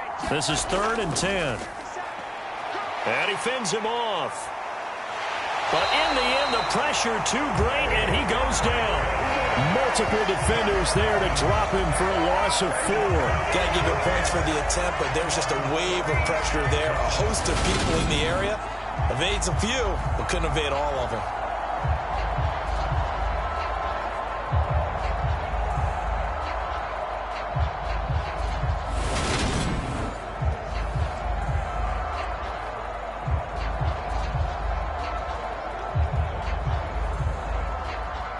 And here's Ryan Wright now as he's on for the 5th time here today. And he deserves a bronze leg as he gets this one away. To return is Taylor. A nice return that time, gets 12 yards back. And it will be 1st and 10 as they take over. Cincinnati's offense coming back here onto the field. Well, the win for them at this point seems pretty assured. I mean, still a decent amount of time left here in the 4th quarter, Charles, but you got the football, you're up 3 scores. They have to be feeling really good about where they're at. I love your observation skills, partner, because I think you saw them charge onto the field fired up about another chance to get into the end zone. Looks to me like this group is ready to crush any hope left on the opposing sideline, and they want to do it with some gusto, too. This offense has had a lot to like in this game. I don't know that that last play, though, is going to make the highlight reel. It's not going to make the highlight reel, but it will be the focus of the film session that the team has to sit through. I've sat through those before. Never any fun. You're always excited about your good plays, and they actually fast forward through those. All right, that was good. All right, great. They get to the bad ones and really illuminate them. Not cool. Now on 2nd and 13, Burrow. To the right side and complete to Hurst. And he'll be out of bounds up near the 45 at the 44. Let's not quibble about the gain there on 2nd down. That was a positive play because that was a take-what-you-can-get situation. Got out to the tight end. Now it gives them a much better opportunity to convert on 3rd down. They'll be in search of 8 yards here as they hope to convert the 1st down. On 3rd down, Burrow. That's complete to the tight end Sample. And he is going to have a Bengals 1st down as they're able to get the 3rd down conversion. Tell you what, partner, the way he's been slinging it in this one, I think he should be ticketed for a baseball cap and a set of headphones for the next drive. He's been absolutely sensational. But one thing we both learned about quarterbacks in this league, they often stay on the field longer than you expect.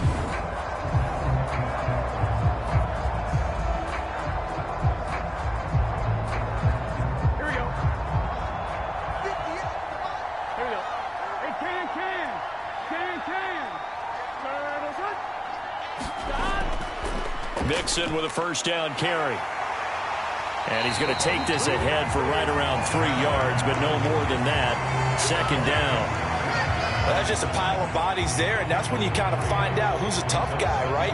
Who can stand up and make a play. It was only a 3-yard run, but for both sides, they had to walk away from that feeling like, okay, I can stand up when the going gets tough in here. Back to Mixon on 2nd down. And not able to break away this time as they're going to stop him right around the line of scrimmage. Now they're staring at a 3rd and 8. That last play backwards a yard.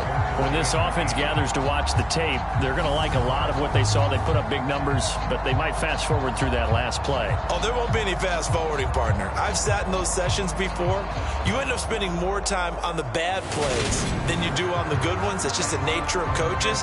But I know sitting in that room, when you've had a big game, the night that they've had, you don't want to hear that. You just want to focus on the good stuff.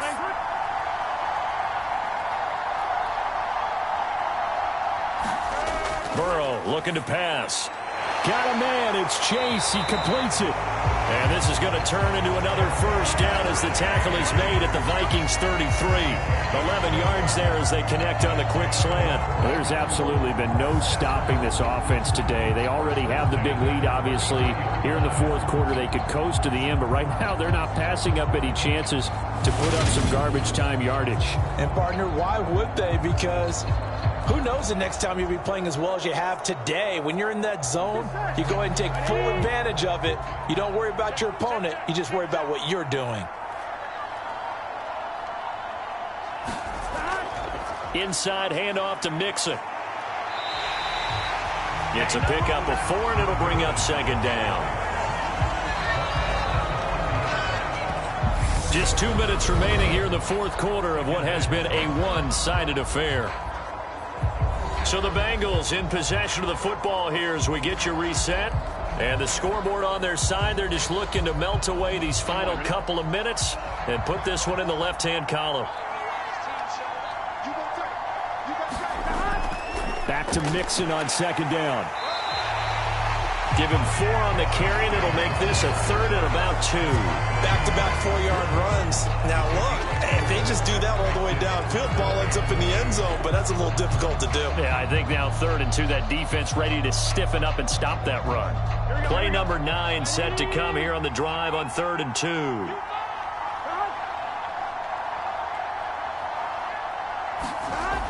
From the shotgun, it's Burrow. And they're going to get this down inside the 20. He's been the go-to guy. They needed a big play there on 3rd down. Went his way and worked out. Doesn't matter whether they've scouted it or that they think he's going to get the ball. He has a knack for finding his way open and completing the connection.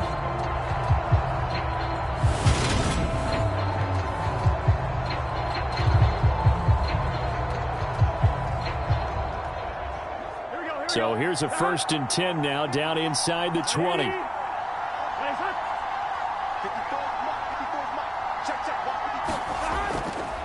Mixon will try the right side, and he is going to lose yardage here. It was Daniil Hunter to make the play in the backfield. I have zero rooting interest in either team in this game. I only want a good game. But with all the offense we've seen from them tonight, it's kind of nice to see the defense step up and make a big play. Yeah, I was wondering if they were ever going to get him in the backfield. Nice to see him get a stop.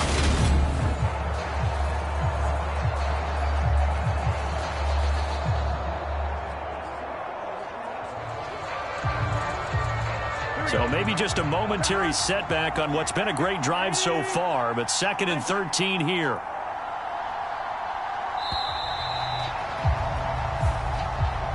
So it's the Bengals who come away with a win, and the man leading the way was their quarterback, CD. That's Joe Burrow. Yeah, he was definitely the X factor. He had 3 touchdown passes, ran for another, and really had this defense grasping for straws throughout much of this ball game.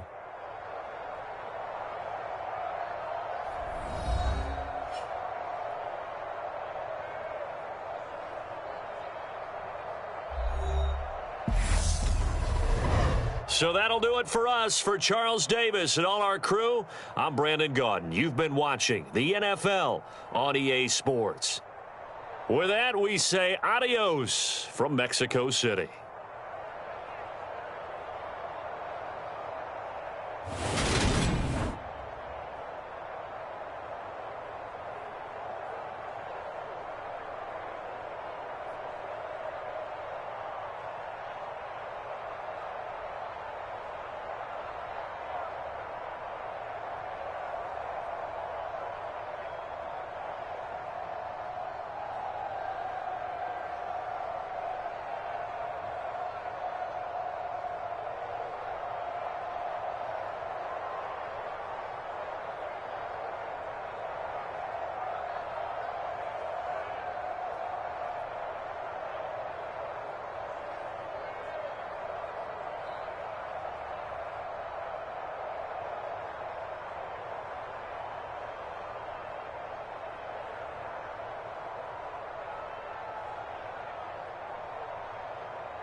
and Greg Joseph ready to get this one started. And we are underway from Mexico City.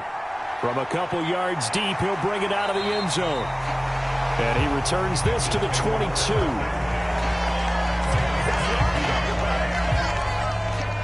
Here are the Bengals on offense, and here is Joe Burrow ready to lead them at quarterback. And when you come into the league as the #1 guy selected, a lot of hype comes with it. Sometimes that weight can be unbearable. But this young man, he took that weight on and handled it as well as you can imagine. And I love his ability to make a second, third reaction play and create downfield. Throwing now, Burrow on first down. They'll set up the screen here to Mixon. And they're able to get this one across the 35.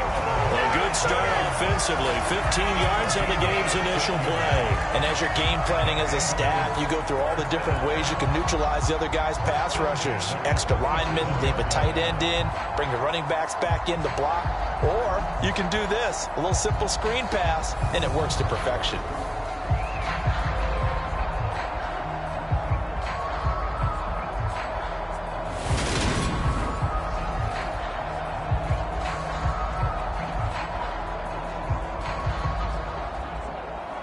One play has him to the 37 here for 1st and 10. They go play action with Burrow. And that's caught inside the 35. And he'll be out just a yard or two shy of the 30. Another big gain or two in succession as this one goes for 32. Execution was one of their watchwords leading up to this one.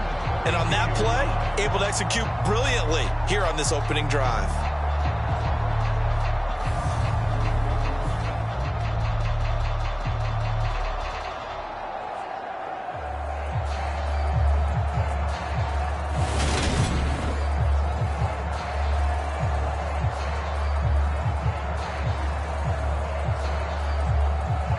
So the big play changes the complexion of things. Here's 1st and 10 just outside the 30. Here's Burrow setting up to throw it. This goes out wide for Mixon. And he'll be out of bounds just inside the 25-yard line. So the completion results there in 9 yards. And it'll bring up a 2nd and short. Well, we know he can run the football too, but he's a good pass catcher. That's been on display here, Charles, on this opening drive. And we certainly have seen the benefits of what he did in the offseason, which was spend more time with wide receivers, working on routes, working on cuts, in order to make himself a more complete running back and even more of a threat downfield. And he's brought down after a very nice gain. A well-executed 22-yard gain.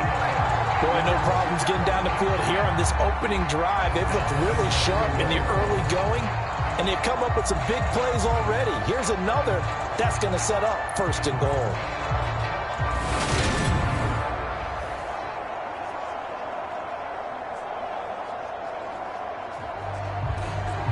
A terrific opening drive has them knocking on the door. 1st and goal. Mixon. Oh, he's going absolutely nowhere as he is hit behind the line. He lost 6 there on the 1st down play. That's a really alert defense there because they saw the heavy look come in from the offense, countered it with extra linebackers who brought a little bit of speed and heft, and able to really make a big-time play for their defense.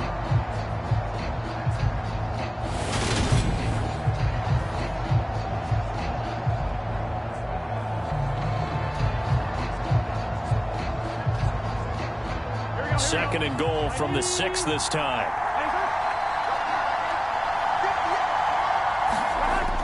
From the shotgun, Joe Burrow. And he'll just get rid of him.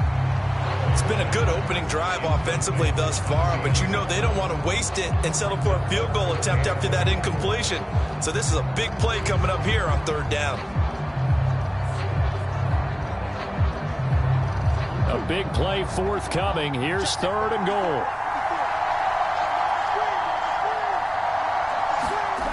Here's Burrow.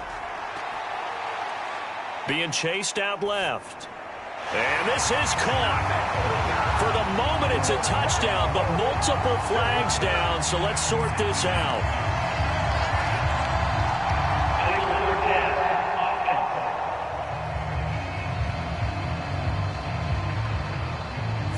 So reverse the celebration. We'll see if they have something else in their bag of tricks. And isn't that always tough to watch when they score and you see the excitement, and then when they realize those points aren't going to count? Can they get it back together and find their way back to the end zone?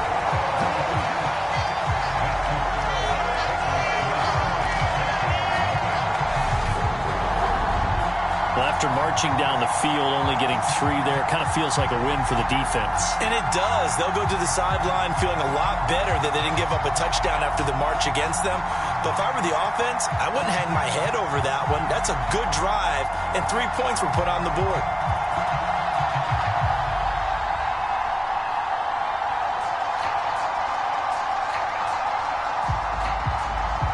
So after the made field goal, here's McPherson to send this one away. Keneduagu now out of his end zone.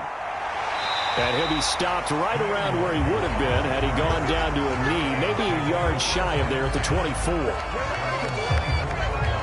Minnesota's offense and QB Kirk Cousins set to go here. Not bad for a 4th-round draft pick. Well over 100 career starts now. And the chemistry with his top targets, really on point. They spend a lot of time in practice and after practice making sure the routes are run well, and he knows exactly where they're going to be on the field. And when they get open, he delivers.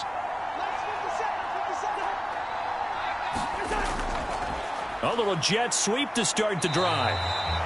Logan Wilson that time there to bring him down.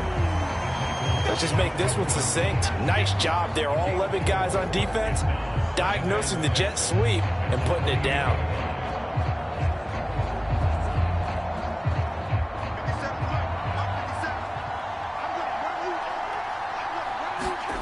To throw on 2nd and 6. Cousins. Catch is made by Hockenson, the tight end. 7 yards there and a first down. Many different ways to create space, but on that play, he did it with that big, wide body of his. Didn't get a whole lot of yardage on the play, but it did what it was supposed to. Pick up a first down.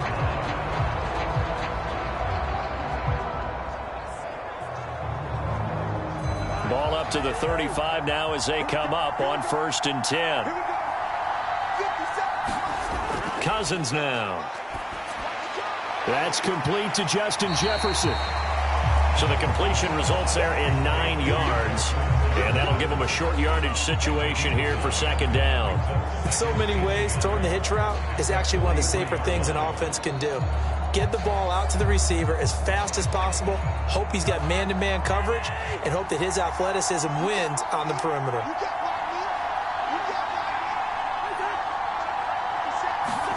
Throwing again on 2nd down. Cousins. And now look at this. Big gain, but a fumble. And the Bengals grab it.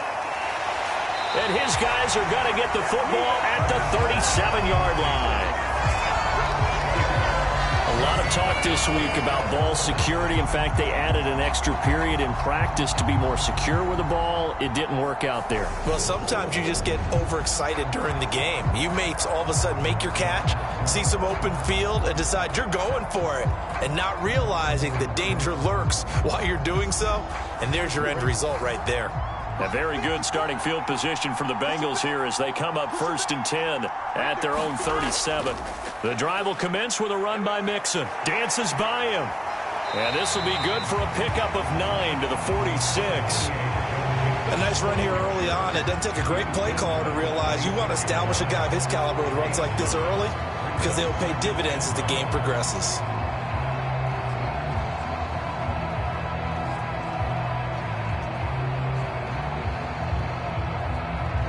The previous run, good for 9. Here's 2nd and a yard. They'll stay on the ground. Mixon again. And he'll be brought down at the 48-yard line. A gain of 5, good enough for the first down. A quick burst there, and he nicely bit off a pretty decent gain.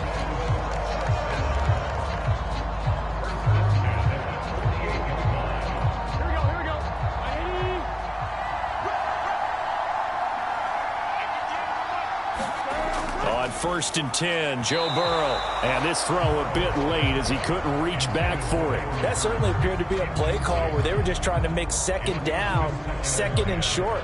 I think they thought the coverage was off a little bit more than it was. Nice job there pressing up on it and forcing the incompletion.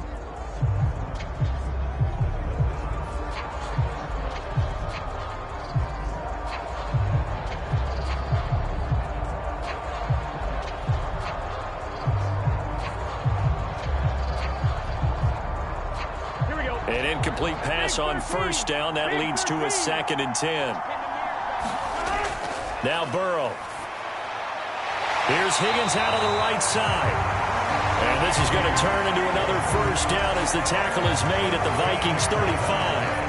They give them 13 yards there on the play and a fresh set of downs. To win any route, you've got to break down the defender, and that's exactly what happened here on this really nicely executed curl route. Ball up to the 35 now as they come up on 1st and 10. Burrow will throw. And that's going to be caught. T. Higgins. And they're going to get this down inside the 20. How about the first quarter he's putting together out wide? Pretty impressive. I think that he likes the fact that we're playing this as a day game. You know, some guys, they respond better in the evenings. For some reason, it builds up. For this guy, day game, and he is off and running. You're exactly right. 100 might be conservative with the start that he's had here in the first quarter. Yeah, by the numbers, he's on pace for 200+ right now.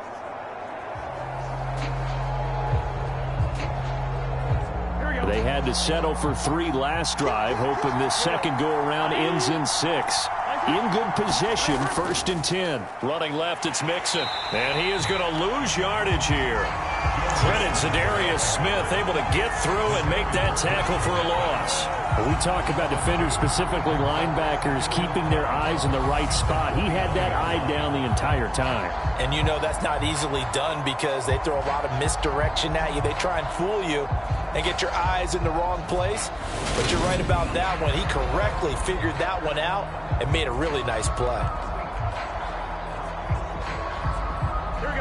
A rare misstep on that last play because the drive has been strong, but now it's 2nd and 12.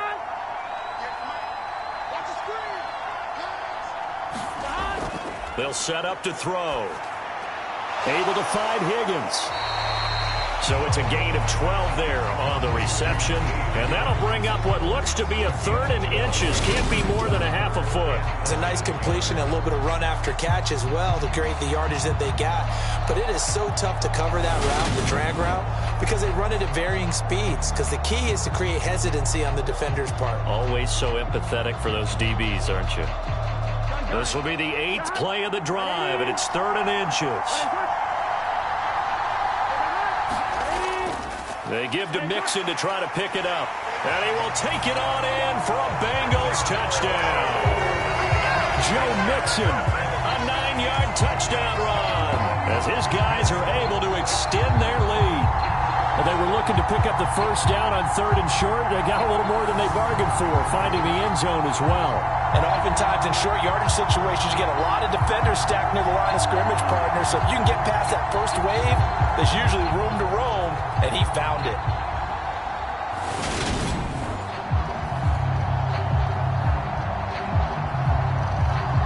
Evan McPherson now for the PAT.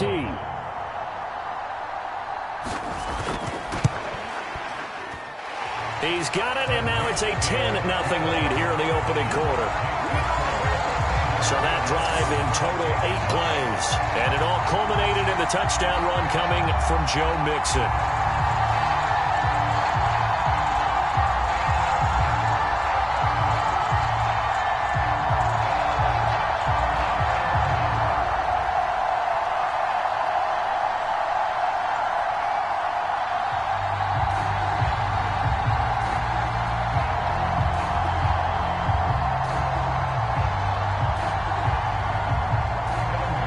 So an early 10-0 lead for them now as they kick it away. Taken in at the 3. And the tackle going to be made right there at the 25-yard line. The Vikings taking the field here for their 2nd drive of the game. They'll look to get something started. They need to, down 10-0 early as they've got it 1st and 10.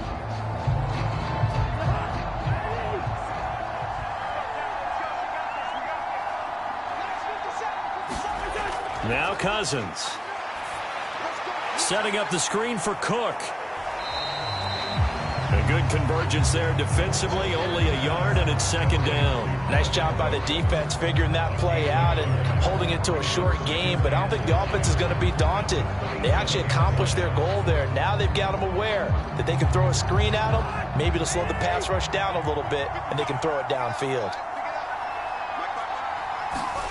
To throw again on second down. Cousins. Open man, he's got him, the tight end, Hockenson. That'll give him 8 that time, and that will bring up 3rd and 1. And there's a completion to the tight end. And look at the size of these players nowadays. At that spot, 6'4", 6'5", and up. A lot of guys used to be basketball players, somehow came back to football. And that's really good for the game of football. You're getting better athleticism, great hand-eye coordination, guys who know how to control their bodies when they run their routes. And he will have a Vikings first down as they're able to convert by plenty there on 3rd and 1. And Brandon, from our time in college football, where receivers weren't running the traditional NFL route tree, one thing they did learn, find open areas, find soft spots, and set up and catch the ball. And I think we just saw that there. Yeah, we saw that indeed, picking up the first.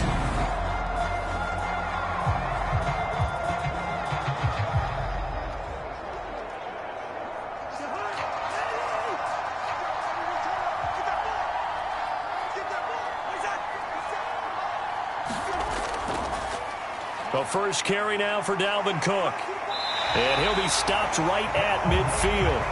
That'll be a pickup of 10 as they try to recover from this 10-point deficit. I have to admit, I'm excited by that play call and the end result, because this is a team that's down big early in the first quarter, and a lot of teams will just panic, abandon the playbook, and just start firing the ball all over the place. It's way too early for that. Stick to what works for you. Down double digits, and we talked about their game plan being both running and passing there. You're right. They're sticking to the game plan, getting the ground game going. A lot of football left to be played.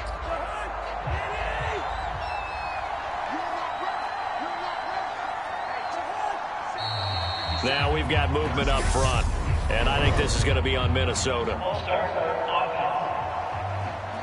That flag accepted, and it backs the offense up a little bit. The false start backs him up 5, 1st and 15. Cook following the penalty. And he'll go down shy of the 40 at the 41. They get 14 yards, but not enough for the first down due to the previous penalty. When you're down early, how do you get back in the game, maybe establish the run? I think they're trying to do that. Now, I'm with you on that one, and what I like about the message is that there's no panic from the head coach. He's already told his offensive coordinator, let's run the football, let's get things settled down a little bit and find our way back into this game. Cousins throw complete to Thielen. And he's got another first down as the tackle's going to be made at the Bengals 19. A good pickup there, a 22. 2nd and short, that's a rundown, so it's definitely a good time to go play action if you're feeling it. And they do so and pick up a first down.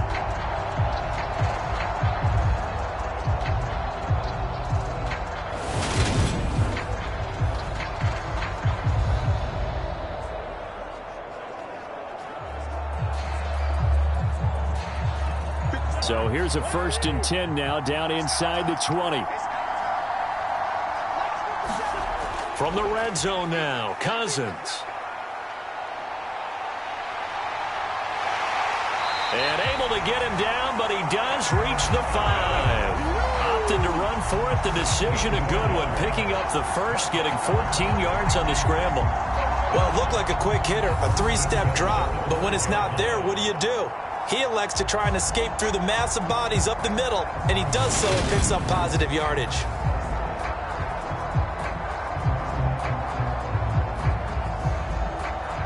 First and goal, and they got to be thinking a chance to get right back into this football game. They'll run with Cook. And he's going to press this one forward as they stop it right around the 1. A pickup of 4 on first down. It'll be 2nd and goal. Dalvin Cook, so good in the open field, but he's equally good down here near the goal line. He can find those seams and just push his way through. So he might get another chance or two to punch this one in. 2nd and goal from the 1. Again, it's Cook. And good work there defensively as they're able to keep him out of the end zone. Call it no gain that time, and now it's 3rd and goal. His path became similar to almost running a stretch play, didn't it? Trying to find a crease, anywhere to put his foot in the ground and cut back. It just never materialized. What a stand this would be if they can get the stop here. 3rd and goal. Cook. And Cook was fighting for it, but I don't think he got there. No gain on the play, and what to do now on 4th and goal. Defense didn't budge on 3rd down. Now what are we going to see on 4th? We are soon to find out, but does this feel like old school football or what, right? Yeah. This is an old-fashioned goal line stand. I know what I would call on offense. I would go for it. I want some type of a play where my quarterback has a chance to run it or throw it. I don't just want one static play.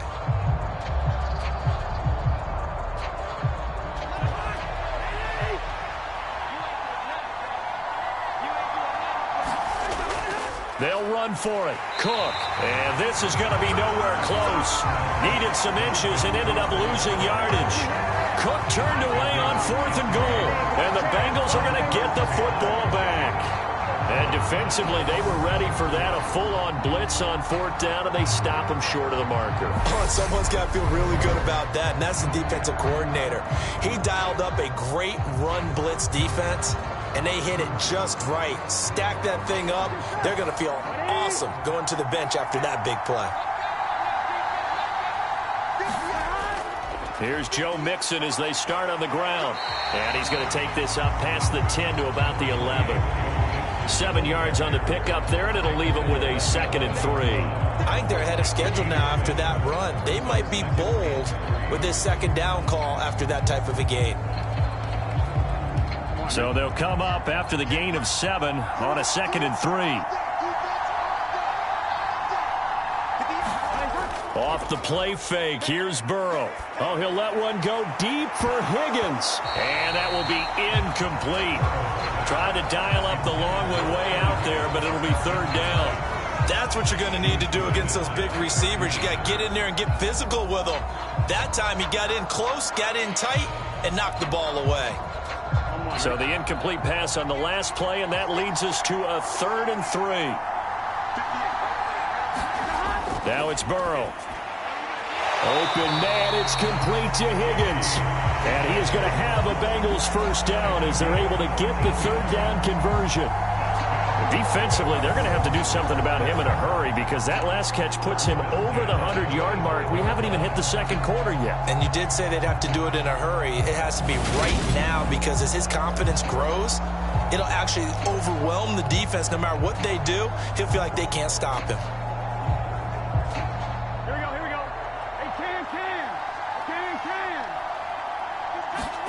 Now Burrow on 1st down. And that one complete once again to Higgins. And he's taken down but able to slip across the 35. Another catch for him there. This one good for 11. 1st down. And a good quarterback facing zone coverage. If he has just a little bit of time to survey the scene, that's what's going to happen. No doubt about it. If there's no pressure, he's going to continue to pick them apart because he'll have all that time to find someone open downfield. You can only cover for so long.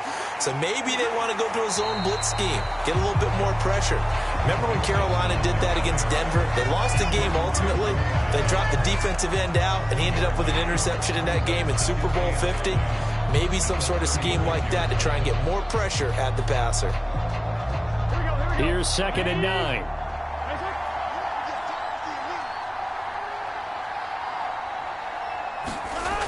Out of the gun, it's Burrow. Throw right side, pulled in by Higgins. And he's going to be brought down on what will be the final play of this 1st quarter. 10-0 the score after 1 on EA Sports. Here we go. Ready? 1st down. Here's Burrow. That's taken in by Higgins. And the tackle going to be made at the 38. I can't help but chuckle a little bit because at this point, it can't be a surprise to anyone in the building who's going to get the ball. They just keep feeding him over and over, and he just keeps on delivering.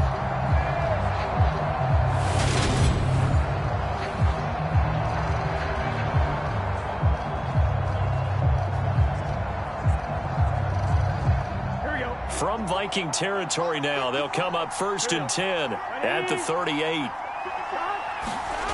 Now it's Burrow. Man open, that's Jamar Chase complete. And they're going to work this down to about the 32-yard line. It's a game of matchups, and that's why you take your receivers and move them around a bunch, especially your best guys. And when they work out of the slot, you often hear the coaches talk about how great it is because it gives you a two-way go. You can break out or you can break in. That makes it hard to defend.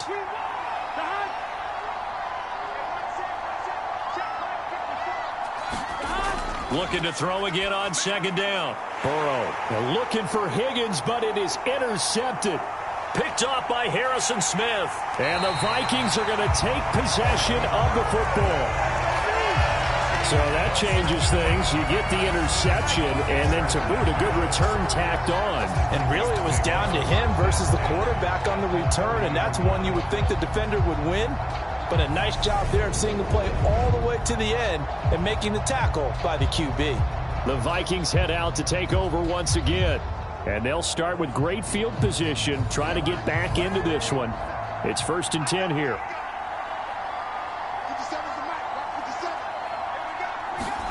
Following the interception, Cousins quickly to Thielen here. And they're going to get this down to about the 17-yard line here.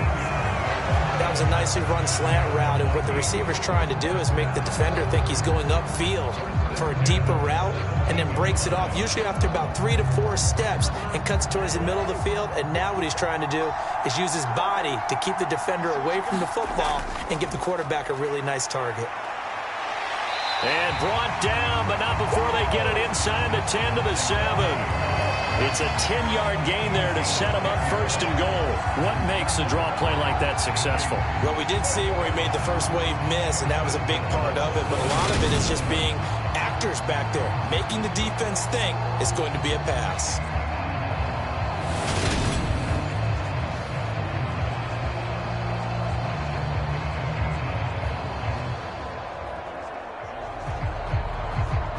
First and goal, and they got to be thinking a chance to get right back into this football game. Working out of the gun, Cousins. And Thielen's got it. Touchdown, Vikings. A 7-yard touchdown grab, and the Vikings are back within a score. As they began this last drive, things weren't exactly looking up for this offense.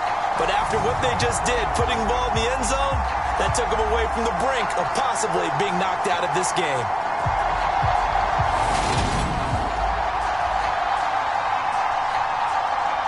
Greg Joseph on for the extra point.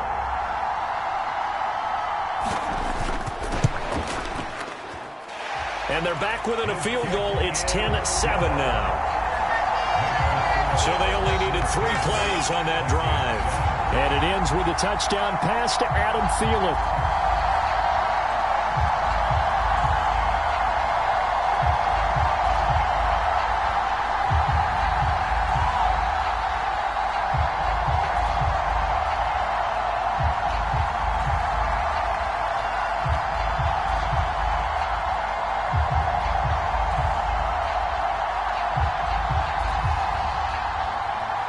Now Joseph tees it up to kick off following the touchdown.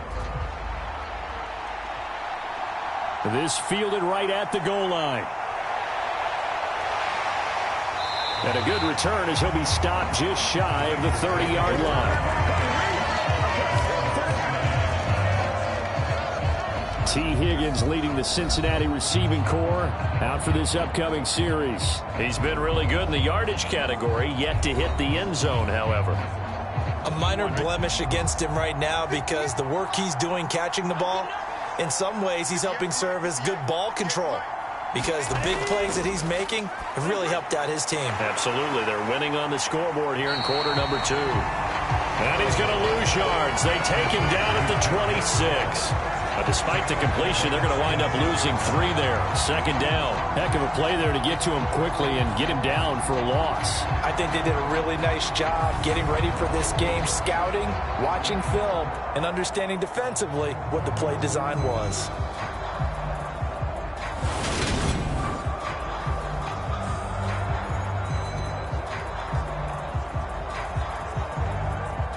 Gun. 13 yards remaining on second down.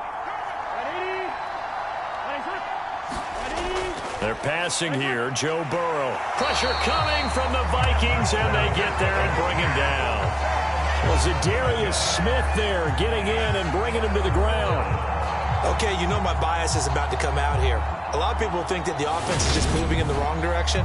I'd say they're moving in the right direction because the defense is pushing them back. Former defensive guy. Now, as a quarterback, 3rd and long, you really got to rally the troops here, don't you? Yeah, you do in a big way, and what else do you have to look out for?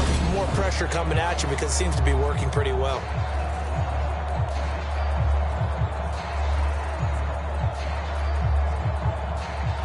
So that'll leave Burrow and the Bengals with a 3rd and long after that sack we just saw. Now back to throw. This one complete into the hands of Higgins. The 20. And all the way in for a Cincinnati score. T. Higgins, 82 yards. And they are able to add on to their advantage. Partner, you know what the real key is to stopping a good passing attack? You tell me. Being able to tackle as soon as a guy catches the football. Didn't work out there. No, because when you give up the big run after catch, the rack yardage, that puts your defense in a big-time stressful position. A lot of rack yardage and a touchdown there on the big play.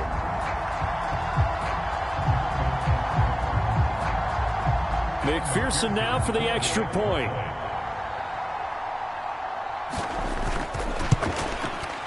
It's good to make it 17-7. The drive there only spanning 3 plays. And it was T. Higgins who capped the drive with the touchdown reception.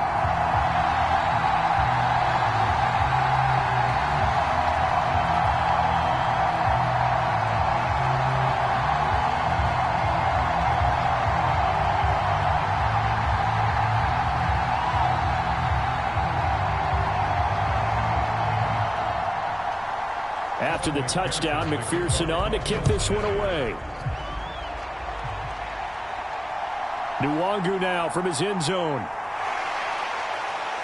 And they'll get him down right around the 25, actually the 26 officially, so a net gain of 1 there. Minnesota's offense takes over possession. A strong showing their last time out. They scored the touchdown, but Charles, they look up and they're still down double digits, so you feel like just to keep pace, this drive probably needs to end in the end zone as well. Yeah, and I think the best move for them is to not worry about how far they are down on the scoreboard, but to just remember the last drive and how it ended. Go ahead and try and repeat that. Then you can look at the scoreboard and see where this game is. Basically, you're not going to outwork 2 guys very often. Double coverage. I thought he was going to go somewhere else with the football. I get it. That's a stud wide receiver. You want to try to get him the football. Yeah, sometimes you rely on him a bit too much. You forget the other options that are out there.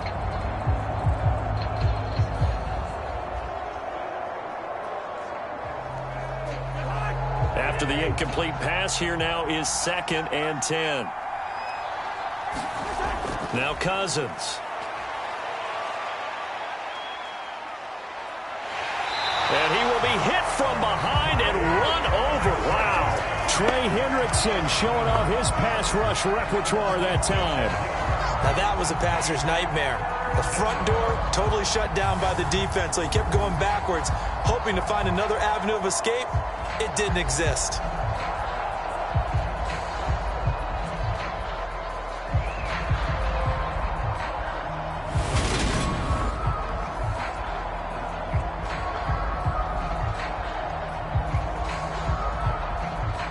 Cousins with work to do after the sack as he brings his guys up on a 3rd and long. They'll drop to throw. And that is incomplete. Oh, he had a defender right there with him to force that to the ground. And 4th down now coming up. Good, clean play. No flags coming out of the pocket of the officials. Turns into an incompletion, and that should get them off the field with a 3 and out. So on 4th down, Ryan Wright on to punt for Minnesota.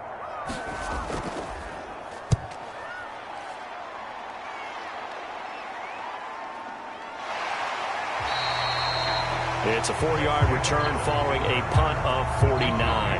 And out will come the offense as they take over. Now the Cincinnati offense ready to see what they can do here. This drive here beginning probably with a pair of motivated groups. Remember, the offense scored a touchdown on their last time out, looking to repeat that in Charles's defense. They were very frustrated after giving up 6 the last time on the field. And frankly, it's just a battle of wills in a lot of ways because you know they're both motivated, they both game plan for this drive, and they both have specific outcomes in mind. To me, it just comes down to who can execute better and which side can step up and assert its will over the other. Line of scrimmage, again the 37 as they line up 2nd and 10. They're going to look to throw. The quick throw knocked away. It's incomplete. Well, they approached this drive with a lot of confidence after their last one ended up as a touchdown. But incompletions on their first 2 throws has them huddling up and trying to figure out a big play here on 3rd down to get their momentum going again. And this offense on 3rd down today, a perfect 3 for 3 as they look to keep that streak going. This is 3rd and 10. That's the tight end Hurst with it. And he'll only get this to about the 44 as they stop him short of the line to gain. So the completion good for 7 there. And that's going to bring up a 4th down. That pattern and scheme was well defensed on 3rd down. He tried to just sprint from one side of the field to the other, and they got it to him quickly. But no chance at yards after the catch there, and they stop him short.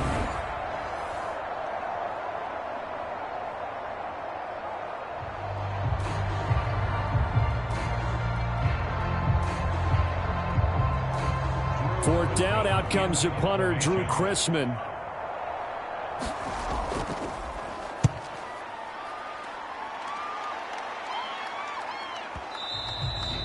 And this will hit just beyond the goal line as it's into the end zone for a touchback. And now out comes Minnesota. These guys definitely hoping for a better showing than their last appearance. They couldn't really even move the football much beyond the shadows of their own goalpost, Charles. We'll see if they can get a better, more sustained drive going here. Yeah, and every team that we ever talk to says the exact same thing. When you start a drive from that deep in your own territory, the goal is a minimum of at least 2 first downs, because even if you have to punt then, you change the field position, right? You flip the field a little bit. They didn't get that done. This time they want to string together a nice drive and help themselves out.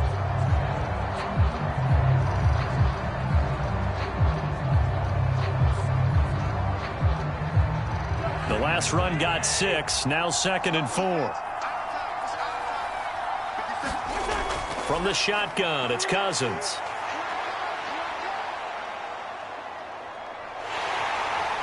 And he'll be taken down by the Bengal pressure. Trey Hendrickson. That is now 2 sacks for him here in this first half. Okay, I'm not sure you could actually draw a better pass rush than that one right there.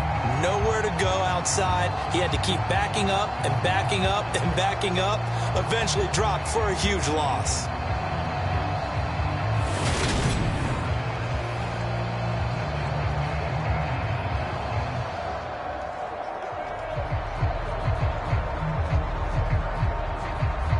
So now after the sack, Cousins and the Vikings come up here 3rd and long. He'll look to throw. Complete. Jefferson the target. They'll wind up getting 7 on the play, and that's going to make it 4th down. Brandon, a good idea there on 3rd down. Run a little clear out and hope you can get your receiver the ball coming across the formation. Nice design, but well played defensively, and they stop him well short.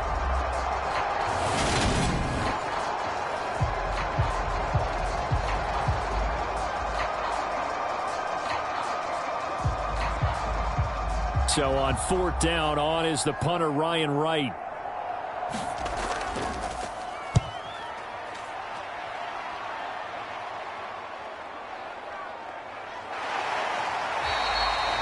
A A big kick there. We'll call it 56 yards on the punt. And they will take over 1st and 10. Cincinnati now ready to take the field.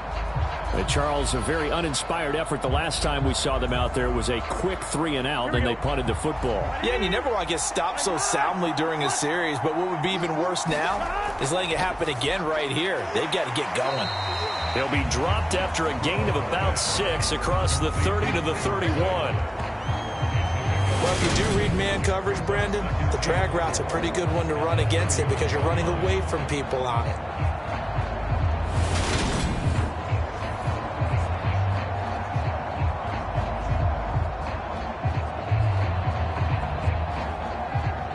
They'll come up now 2nd and 4 from the 31.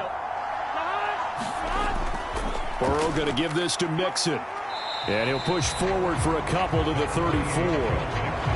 He did have the touchdown run earlier, but not a heck of a lot more than that throughout this game. No, not at all. In fact, I would say that this defense has done as good of a job on him as they have on any runner in recent memory. They'll come to the line, needing only 2 yards to gain the first here. On 3rd down, Mixon. And he'll be taken down, but he does have 1st down yardage. A 3rd down gain of 3 yards, and that'll be enough. I haven't met a football team yet that runs the ball successfully that doesn't talk about having an attitude to be a running football team, right? You got to be able to put your nose in there, smell where the 1st down sticks are, and get there.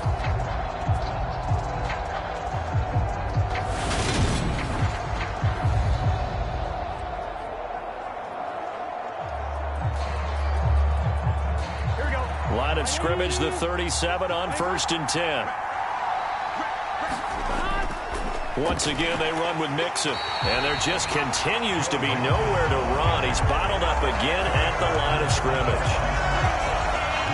Officially no gain on the play, and it's 2nd down. So if you've been playing defense in this one, there's a little bit of the good and some bad, because they did give up the touchdown run to him earlier, but shut him down otherwise. Outside of that, you're exactly right. I would say they've contained him very well.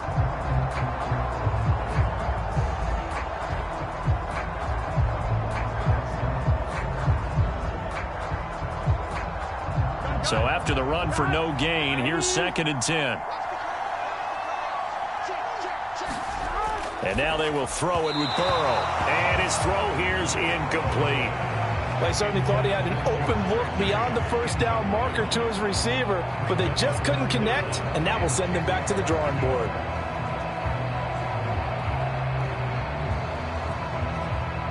They had the incomplete pass on 2nd down. Now they need a big play here, 3rd and 10. He'll look to throw. Steps away to his left, and he can't get rid of it. He's taken down. Zadarius Smith. That is now 2 sacks for him here in this 1st half. You know, on these types of plays, we're always looking to assess blame. Okay, where did it break down? Sometimes it's just a great play.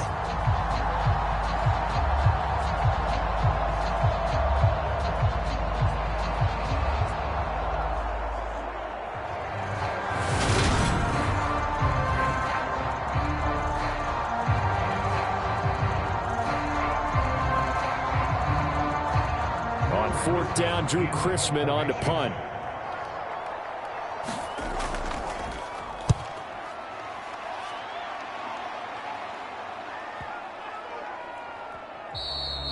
And he couldn't get it to check up. That kicks all the way into the end zone for a touchback. Minnesota now ready for their next possession. Over on the sideline, hoping to hit that reset button between possessions. Last time out, they had to punt it away. This time, hoping to finish this thing off in the end zone. On 1st and 10, Cousins. Open man is Osborne. He's got it. And he takes us beyond the 35 before going out of bounds. 17 yards is the pickup there for number 17. Nothing flashy there, the slant to the slot. Oh, and the frustration for the defensive guys, because it's a quick play, and you know it's going to be a bang-bang play in terms of the throw and the catch, and then he's able to absorb the contact and complete it.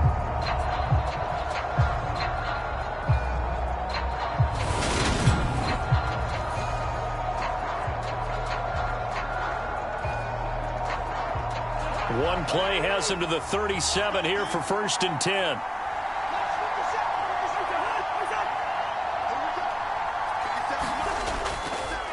Cousins gives way to Cook. Looking for a seam, but finding none. He'll get back to the line of scrimmage, and that's it. No gain on the play. It'll be 2nd down. Defensively, we always know that he is tough in run support, and I think the way that he gets there is he understands what an offense is going to do before the ball's even snapped. A great job of scouting prior to the game, then reading, reacting, and taking the right path to the ball carrier. To throw is Cousins. And this will be stopped at the 44. That one good for 7 yards.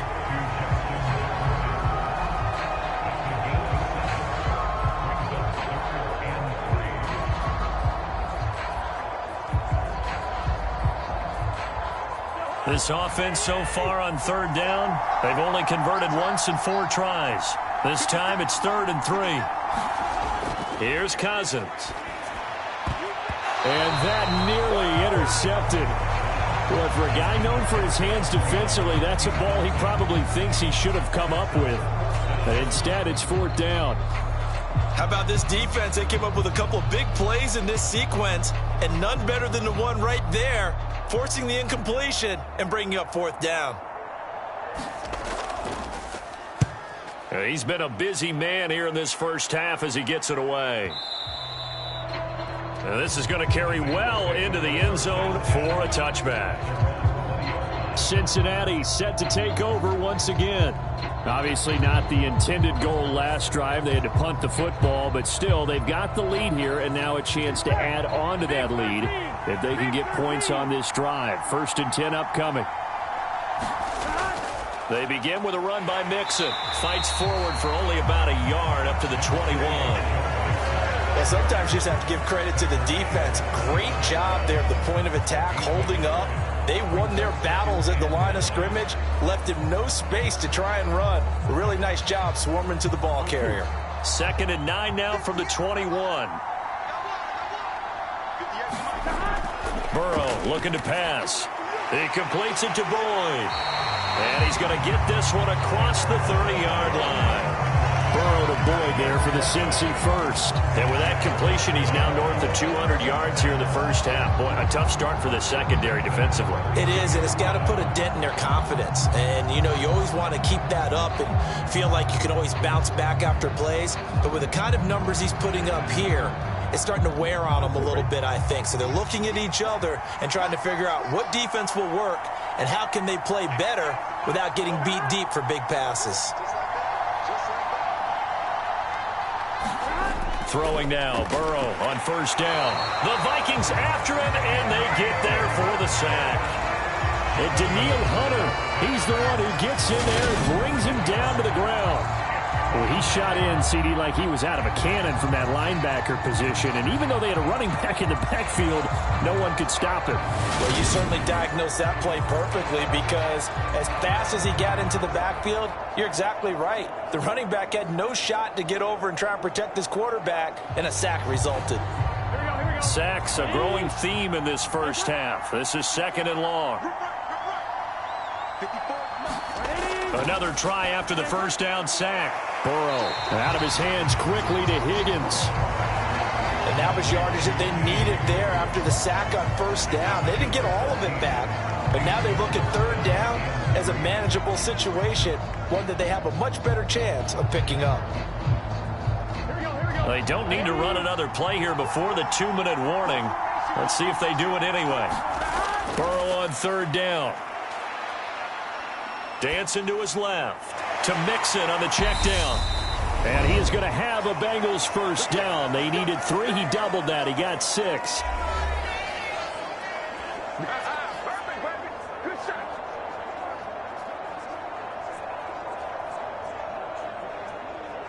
Here we go. 180.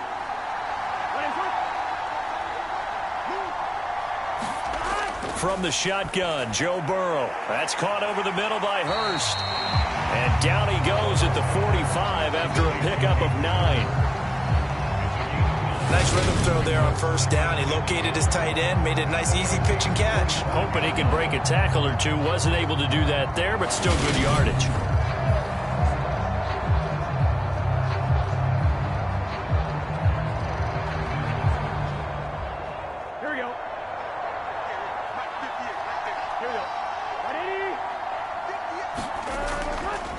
On second down, here's Mixon. And he's got this down to the 35.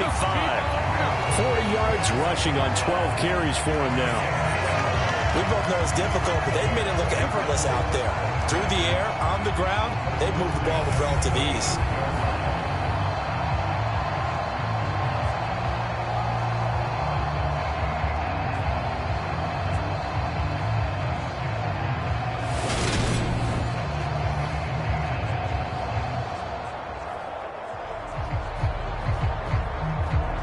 Ball up to the 35 now as they come up on 1st and 10. Here's Burrow. They'll set up the screen here to Mixon. Now the Bengals going to use the first of their timeouts as they'll stop it with just over a minute to go before halftime.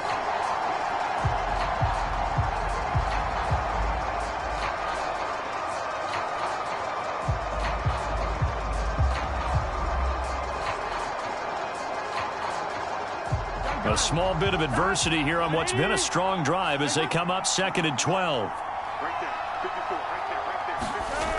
Here's Burrow setting up to throw it. Got a man open. It's Chase. And he's going to be taken down just shy of the 35. Now another timeout called for by the offense as the clock will stop with 55 seconds to go until halftime.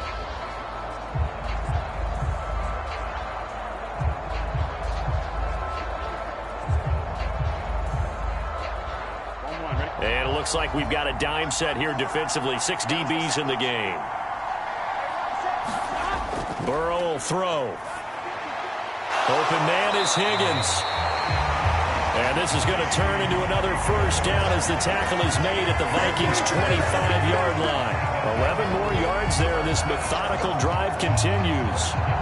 So in the second quarter, he's already up over 100 yards receiving now. And isn't 100 the magic number for a really good game for a receiver? So he got a chance to really shatter that and have a profound effect on this game.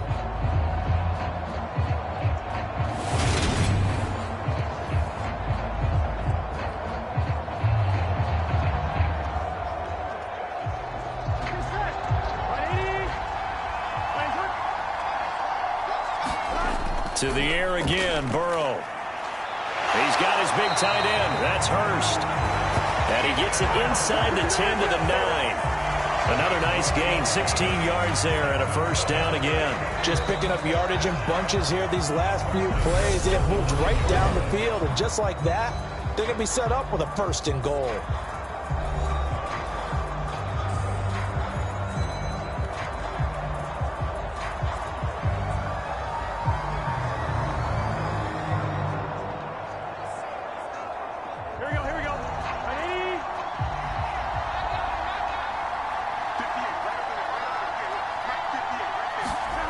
From the shotgun, it's Burrow.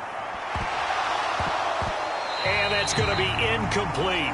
12 seconds left. This is certainly a team that has proven it likes to target its backs through the air, and defensively, they were aware of that and certainly were prepared on that throw.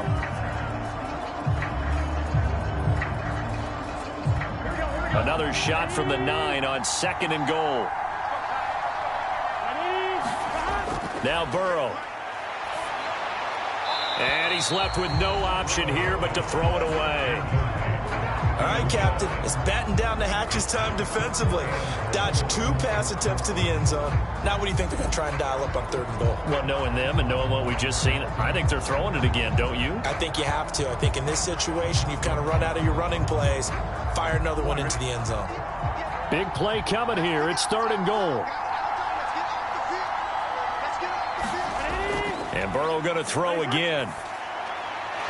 And this is going to be intercepted. It's Cameron Dantzler who picks it. And he will be out of bounds with no time remaining on what will be the final action of this first half.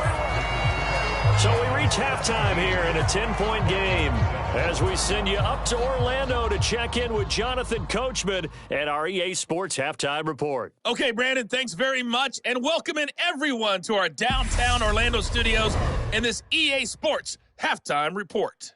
This game's had a little bit of everything thus far, and certainly plenty to look forward to as the teams are right back out there.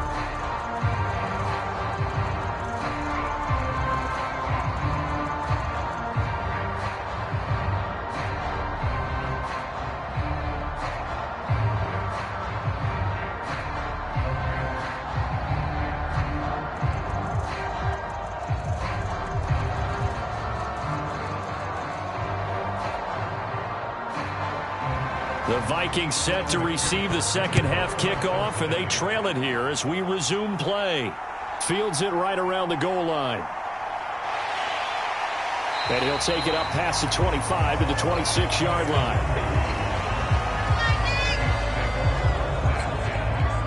And the Vikings set to go on offense to begin the third quarter. And right out of the gate, they face what you'd think could be a pretty important drive. I would say so. You know, they're down 2 scores. That's not the end of the world. It wasn't the strongest of first halves, but for them to start clawing back, they've got to start putting a little pressure on that defense, start cutting into this deficit. You can't have 3 and outs and expect to get that done. Here's a throw to his running back. It's complete. And we see another pitch and catch there to the running back. This position just continues to evolve. They become just as critical to the passing attack as a lot of receivers, tight ends, because their ability to make people miss in the open field can really generate big plays for an offense. Throwing again on second down. Cousins. That one into the hands of Thielen, complete. And he'll be brought down right around the 37. It's a first down, his 4th catch of the game after having 3 in the first half.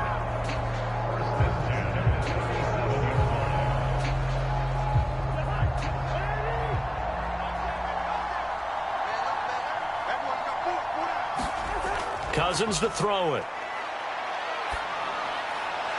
Throw caught there by Osborne.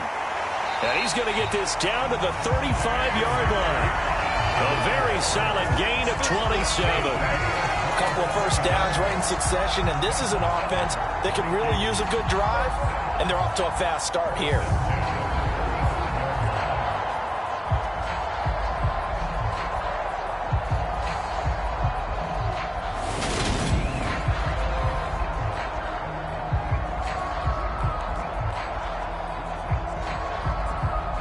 So they'll come up in Bengals territory now with a 1st and 10 at the 35-yard line. Now Cousins. Right side, it's the tight end, Hockenson. This will be a gain of about 8 to the 27-yard line. Well, that tight end position, it just seems to continue to evolve every year in the NFL. Yeah, you're getting really terrific athletes. A lot of them maybe were wide receivers at one point. They continue to give you speed, great hands, and big bodies, which make them excellent targets for quarterbacks. His throw caught right around the 6. And they will eventually get him down, but he's inside the 5 all the way to the 3. 75 yards receiving for him now. It's a first down. It's been all passing all the time on this drive. 5 for 5, and now 1st and goal. Feels like a case of until they stop us, we might as well keep running the offense that we like to run. Don't change up and do something different just because you think you need to.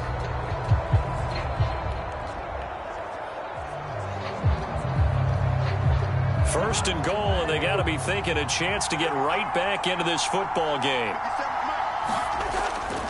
Cook fighting, but he won't get too far. Maybe a yard, that's all, down to the 2. No gain there, and it's going to set up 2nd and goal. This is a critical sequence here for this offense. Things really haven't gone their way so far. This could be their chance to get back into it, but they've got to find a way to punch this ball in. 2 of their 3 red zone trips so far, they've come up empty on. They'll look to reverse that trend on 2nd and goal. And they'll run again. And he'll get in. Touchdown, Minnesota. Dalvin Cook taking it in from 2 yards out. And the Vikings have got it back to within a score. Well, they move the ball down the field through the air, Charles, and then finally they get the running game involved, and it works to perfection. Touchdown. And, partner, I kept waiting for that running game to come into play, and actually saved it until the very end. Touchdown goes on his stat sheet, but you and I both know, and he knows as well, his teammates airing it out made this a successful drive. Joseph now to have the PAT.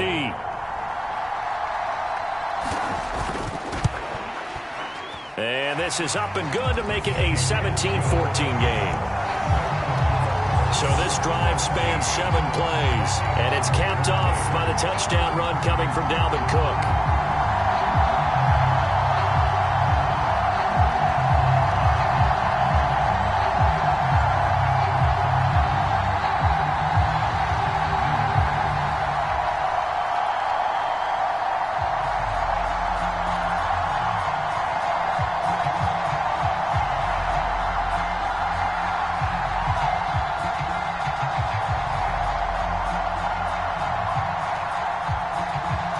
Now Joseph tees it up to kick off following the touchdown. Taking it about the 1. And he brings us out past the 20 to the 24.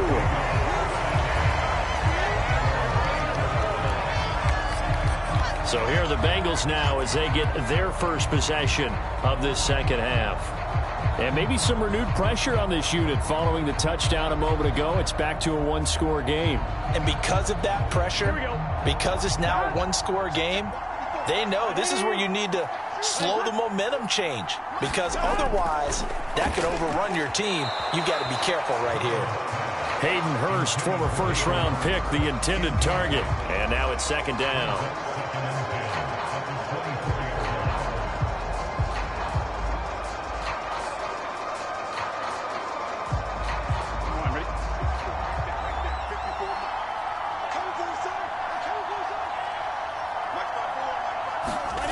Now it's Burrow. And it's incomplete. That incompletion certainly makes this upcoming third down a little bit more crucial. They need to find the right play to convert here and maybe start to tamp down a little bit of the momentum the other side is starting to gain. Now they face a 3rd and 10 after back-to-back incompletions. They'll set up to throw. Targets a sideline. Hurst has it. And he'll be out right at the 35.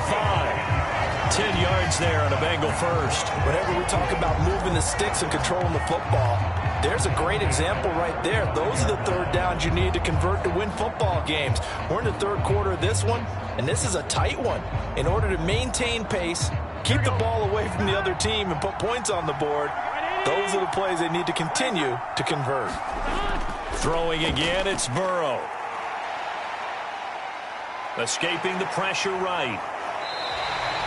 It won't be a sack, but it's no gain, and it brings up second down. He certainly did his best to find something on that run, but there just wasn't enough time to make it happen.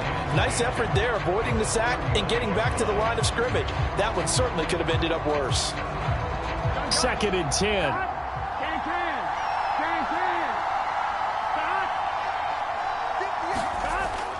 They're blitzing, coming after Burrow. He gets this one to Boyd.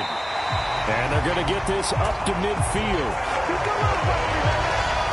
And passing yardage-wise, now up over 350 in this game. Pretty nice performance. Definitely that, which usually means you're putting a lot of pressure on guys trying to cover. If you're a defensive back and they put over 350 yards on you, you've had a long day. The key to everything, if you're doing it without throwing interceptions or turning the ball over.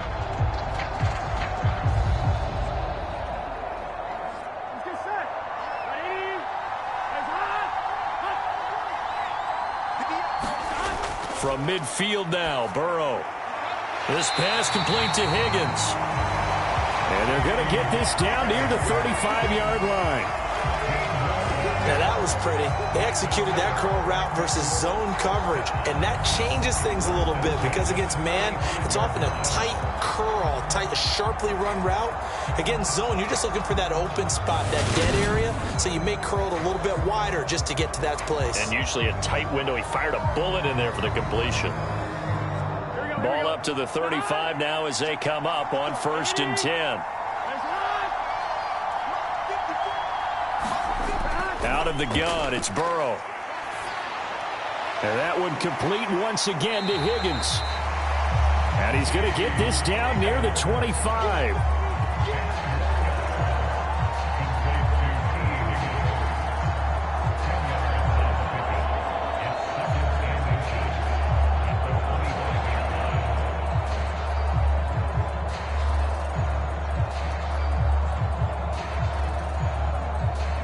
They still need about the length of the football here, maybe a little less as they come up on 2nd and inches.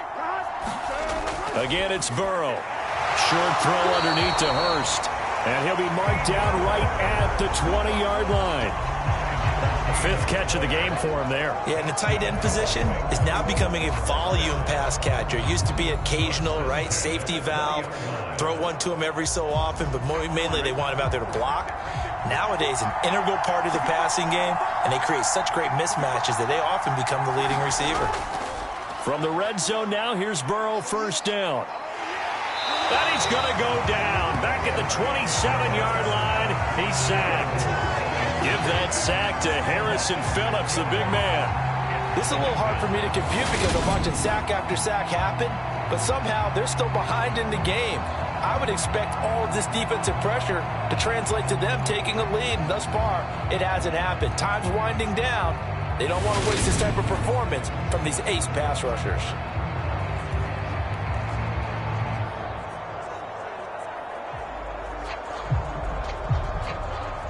Protection certainly going to need to be a bit better here on 2nd and 16. Another try after the first down sack. Burrow. And that is caught, but he will come down out of bounds, says the side judge, incomplete.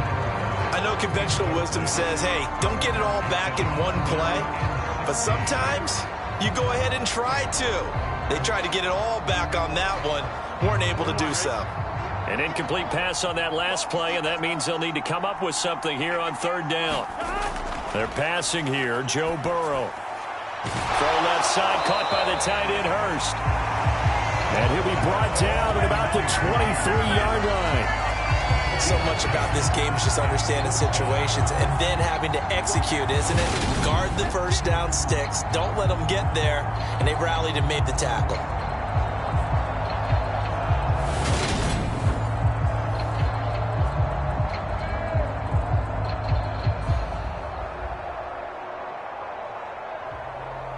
So on 4th down, off goes Burrow. On comes Evan McPherson for the Bengal field goal. He hit his first, this one from 40 yards out. McPherson's kick is good. And they stretch the lead to 6. It's 20-14 now.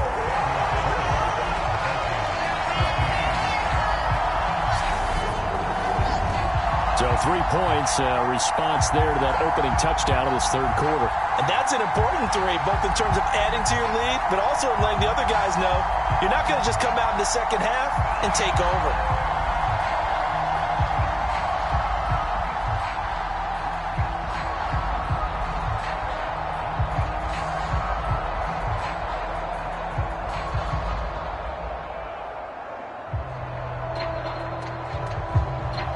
So after the made field goal, here's McPherson to send this one away. And he'll just sit on this one as their drive will start at the 25. Minnesota's offense takes over possession.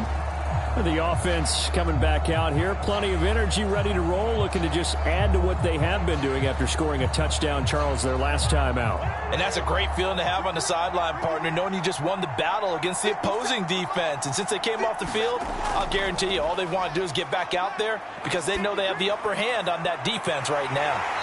This one caught. It's the tight end, Hawkinson. A good pickup there, 21 yards. Good job there of getting his tight end involved because he lines up on the right side of the formation, just works his way across the field. I really like how they were in sync on that one. He spotted the open gap in the zone, and his quarterback found him, and they get a first down.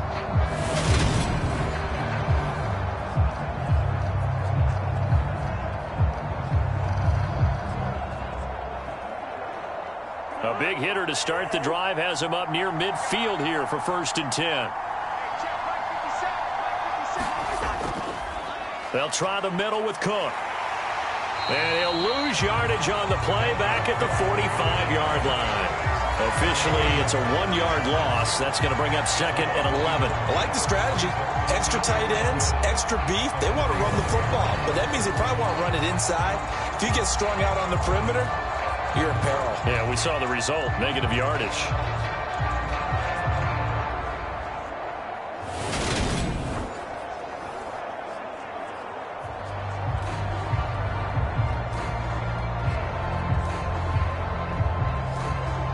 So after the loss of a yard, they'll look to push forward here on 2nd down and 11.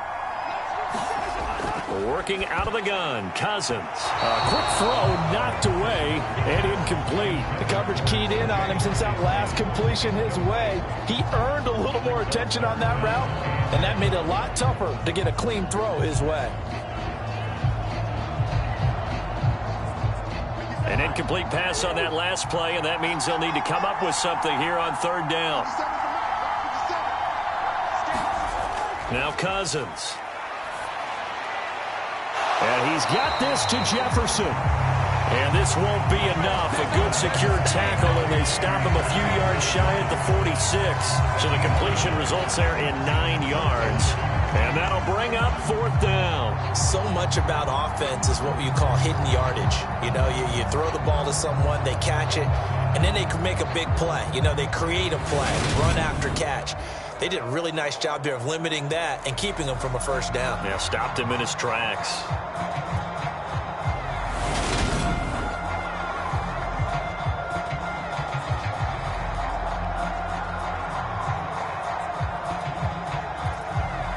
And here's Ryan Wright now. He's been terrific so far.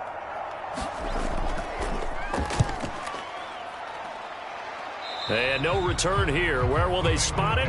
They say just outside the 20-yard line. Well, the Bengals offense getting set and ready to go again here.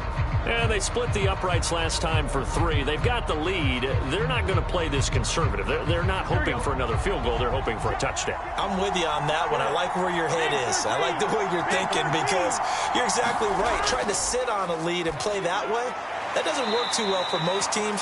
Run your offense. Run what you do best. Exactly. Put it all the way down and try and increase your lead in a big way. And the best way to do it, touchdowns.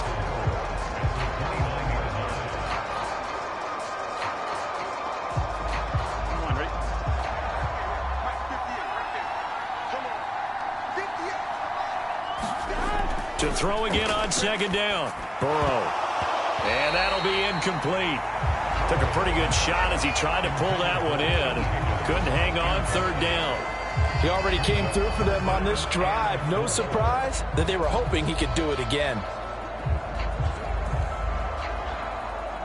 Now they face a 3rd down and 4 after that incompletion on second down. Now it's Burrow. This goes out wide for Mixon. And he is going to have a Bengals first down by about a yard. It's a gain of 5 on 3rd and 4. I'm not sure that was necessarily a safety valve or a check down throw on 3rd down. Sometimes just try and find the open guy and get him the ball. He did exactly that and found a way to pick up a first down.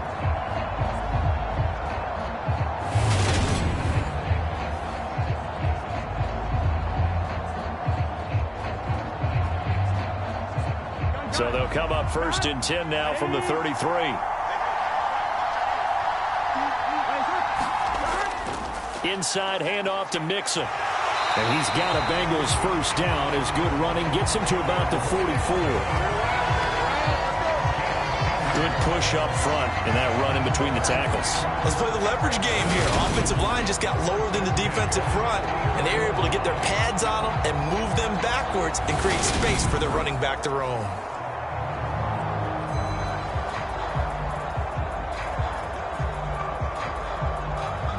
A pair of first downs gives him a 1st and 10 up at the 44. They'll drop to throw. Looking middle, and it's incomplete. This could be the start of a nice stand from this defense now after getting walked backwards on this drive. Come through with another one here, and you have them staring at a 3rd and long, and that puts the defense in a position to dictate to the offense. So now 2nd and 10 after the incompletion on first down.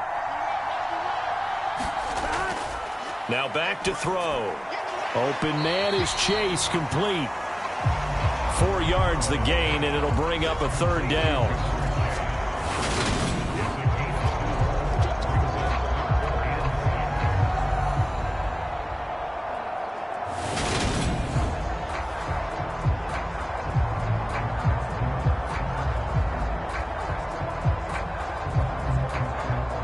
They are in need of 6 yards here if they hope to move the chains. On 3rd down, Burrow. And he will not be able to hang on through the contact. It's incomplete.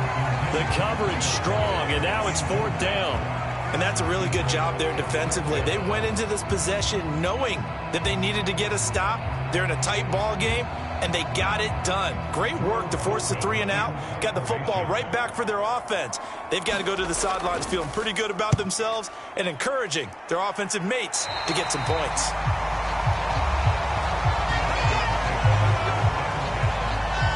Now the Vikings offense gets set to take over here. And our game's hit a little bit of a lull here, a little bit of a snag. Punts on back-to-back drives. And old-school coaches don't necessarily mind that. Didn't turn it over, right? Didn't create a big play for the other team. Right now what you're looking for is, can you gain an advantage in field position? And that's what both teams are seeking right now. Yeah, they'll be seeking to gain that advantage here on this drive. 52 yards rushing for him now as he's carried it 13 times.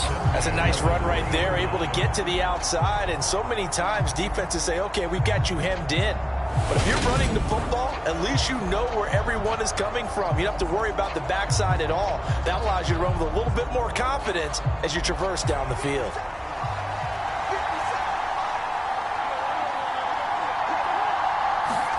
On 1st and 10, Cousins. To the right side and complete to Jefferson.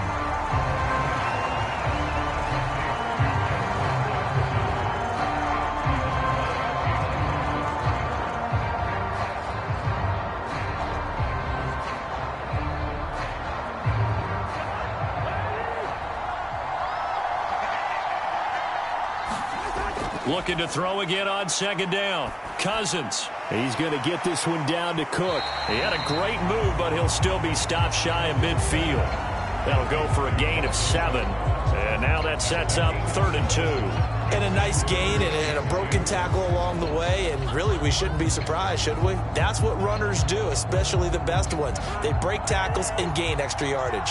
These guys have punted 4 times already, and they're staring at a 5th, barring a conversion here on 3rd down. Open man is Thielen. It's complete. And he's got another 1st down as the tackle's going to be made at the Bengals 36. Defense was expecting run, and they're dealt a pass of over 15 yards. So he turned to a trusted, familiar face in that 3rd down situation. It paid off. Yeah, you go to your veteran receiver in that spot, so you can't underestimate him when he's on the field. Defensively, make sure you know where he is because he understands how to get open in key situations.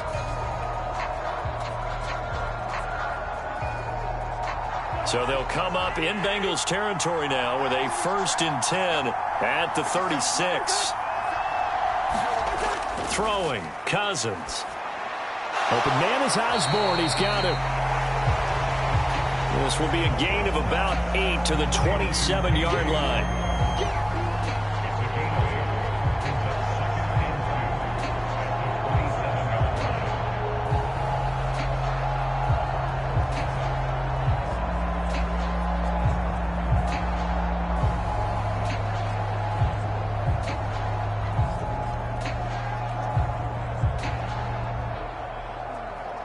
Second and 2.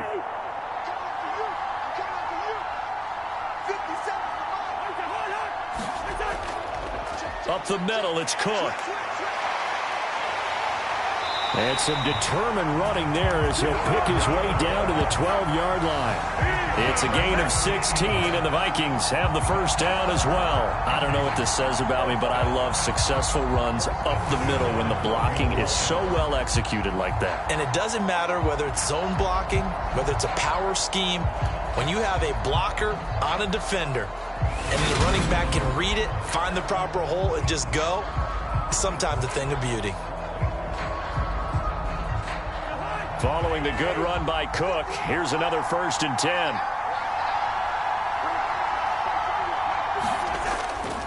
And they'll keep leaning on the running game back to the ground.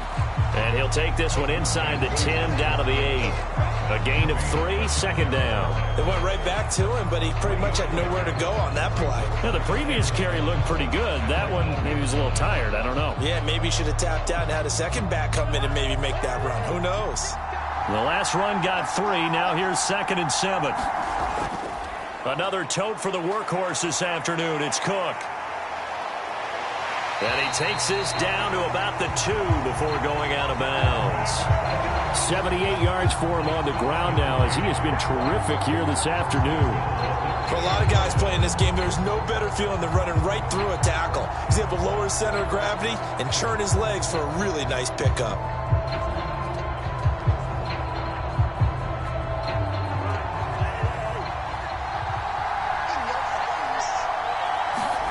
Play action now. Cousins. And this ball is caught by Irv Smith. Touchdown, Vikings. 2 yards on the touchdown there.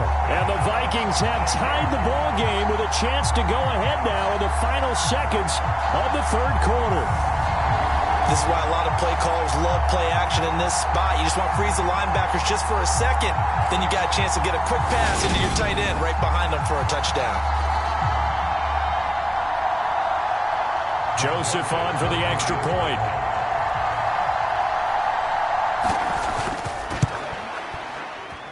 And that one puts them on top here in the third. That time a 9-play drive. And it all culminates in a touchdown for Minnesota.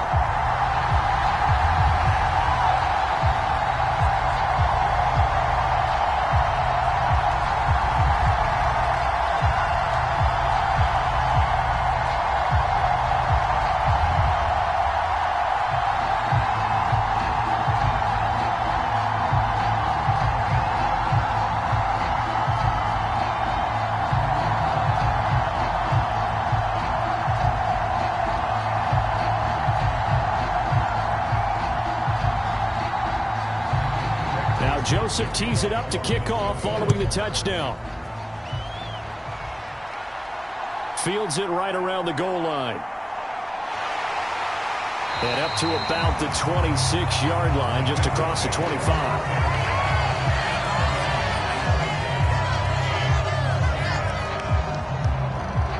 The Bengals drive about to get going. Their lead, they have seen it evaporate completely after such a good first half. They've been shut down here in the third quarter. Searching for answers, trying to figure out what it's going to take to... And now Burrow going to be intercepted yet again. It's Cameron Dantzler who picks it.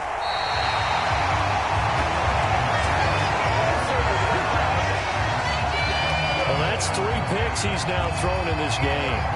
And I know this, the holiday season, because here we are in December. Right, it is the season of giving. Maybe for his own sake after the game, he may have to announce that he's donating certain amounts to charity for each interception that he threw. Line of scrimmage, the 31 now on 1st and 10. Following the interception, Cousins. He's got his tight end over the middle, T.J. Hockenson. And he'll be brought down on what's going to turn out to be the final play of this third quarter. We have played 3 quarters. We'll return with more after this break. You're watching the NFL on EA Sports. Throwing again on 2nd down. Cousins. That is caught by Thielen. And brought down, but not before they get it inside the 10 to the 7. That one good for 17 yards, and now they've got it 1st and goal. Tell you what, he's been able to put the ball in some tight spots all game long. That throw, no different. Yeah, a lot of people would call it a gutsy type of a throw. I think he looks at it as, I can do it, so it's not that big of a deal to me, and I'm going to keep firing.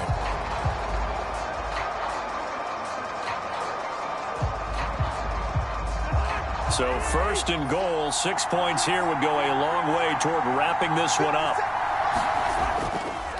Cook up the gut. And he'll work his way closer to the goal line as he's got 5 down to the 3.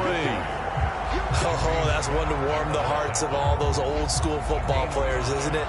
Tough, hard, gritty run. Got behind his pads, bowled over a few people. Look at that one, right up the gut. So up through 3 quarters, no reason to lighten up now.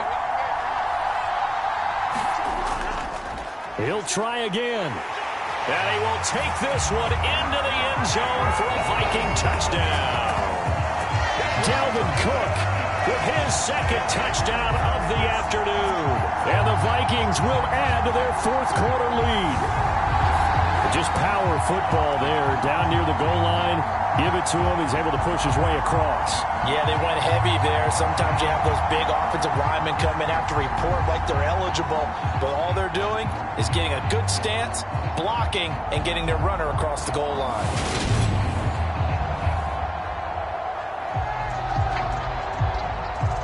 Joseph now to have the PAT.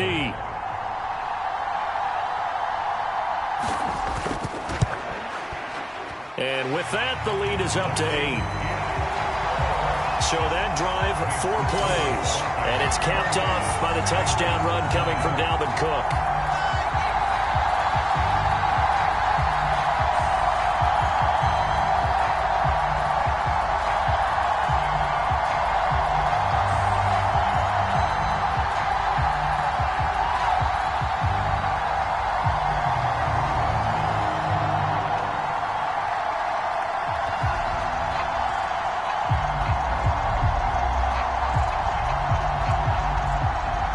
Now Joseph tees it up to kick off following the touchdown. Taken in at the 3. And they'll get him down inside the 30 at the 27.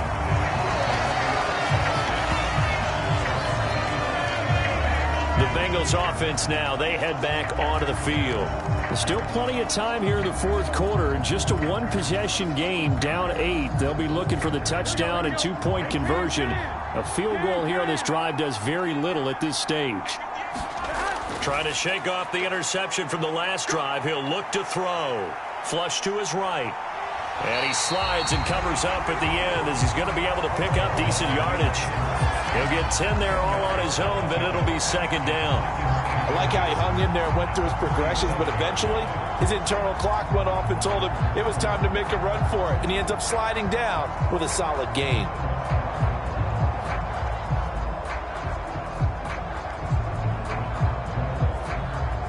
A good gain on first, has him set up with second and just a couple of inches now from the 29. Here's Burrow. And connects quickly to Jamar Chase. And he'll be taken down, but not before they work this to the 45. And that's a much-needed first down right there. Look, they're down by 8. So logic says they don't have to get a touchdown out of this drive. But the way things are going, I don't know if I'd put it in the hands of my defense here. You might not get the ball back at all. So if a fourth down situation comes up, I'm thinking hard about going for it right here and right now.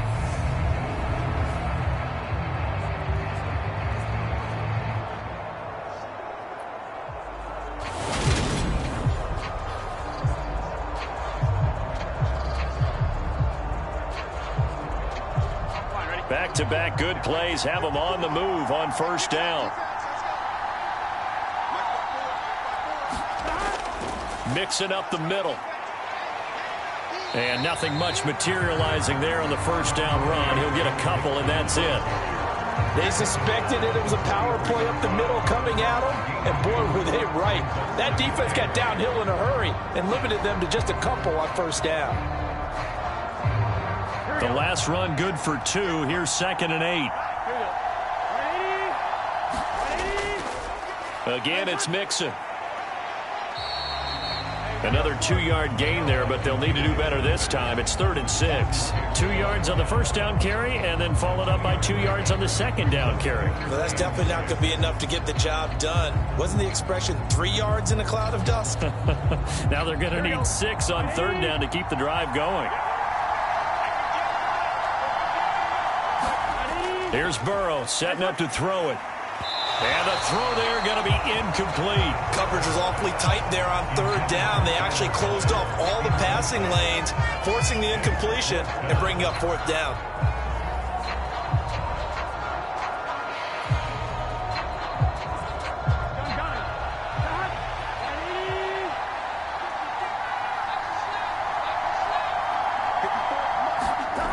Here we go. It's Burrow on 4th down. Got a man. It's Chase. He completes it. And he is going to have the Bengals first down as they manage to convert. And that'll keep the drive alive. 4th down, trailing in the 4th quarter. They felt compelled to go for it, and they got it. Well, I'd look down at my play sheet, and what I would find, plays have been successful throughout the game that have worked in the distance you need, and that's exactly what they got done. A new lease on life after the 4th down conversion. Here's 1st and 10. From the shotgun, Joe Burrow. The pass to Boyd, and he brings it in on the crossing route. And they will eventually get him down, but he's inside the 5 all the way to the 3. A really nice gain of 25 yards. You have to ask the question, where was the help? Because it's a little surprising to me that he'd find that much room to run this close to the end zone. He doesn't quite get there, but he sets his guys up with a 1st and goal.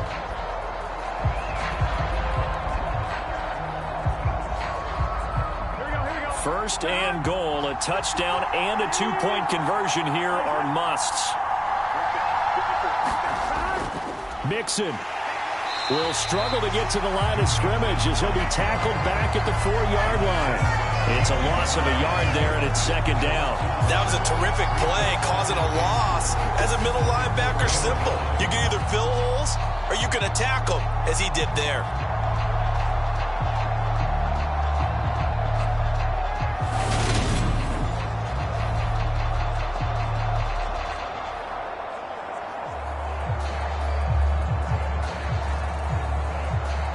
From back at the 4, here's 2nd and goal.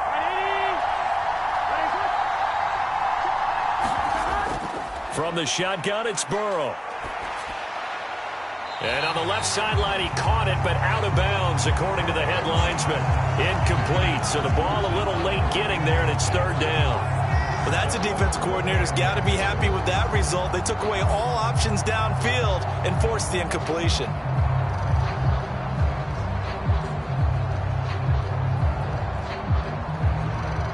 A lot of tired bodies on that field, but this is a big play. 3rd and goal. Burrow looking to pass. Open man is Higgins, and he's got it. Touchdown, Cincinnati. A great effort there. His 2nd touchdown of the afternoon. And the Bengals have a chance to tie things up as they trail by 2 here in the 4th. So part 1 of what they needed is done. They get in the end zone. Now you have to imagine we'll see a try for 2. And that's what the book says, but defensively, they can't hang their head right here. They still got a chance to come out with the lead if they make a play. So a big play coming up for the Bengals as they'll indeed go for 2. They're going to try and run for it. And he will get into the end zone for 2. And this game now tied here in the 4th. Still time to work with on the clock, but they wanted the tie now, and they got it. And I love their aggressiveness. Go ahead and get it done, get the game tied. Now your team has the momentum, and you're staring across the field saying, let's see if you can match us.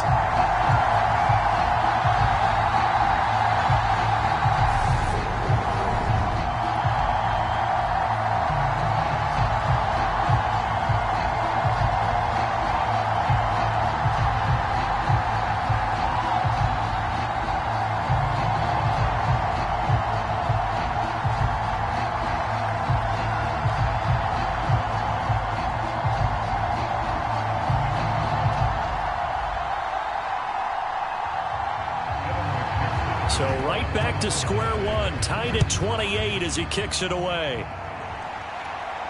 Taken in at the 3. And able to get this out to the 25.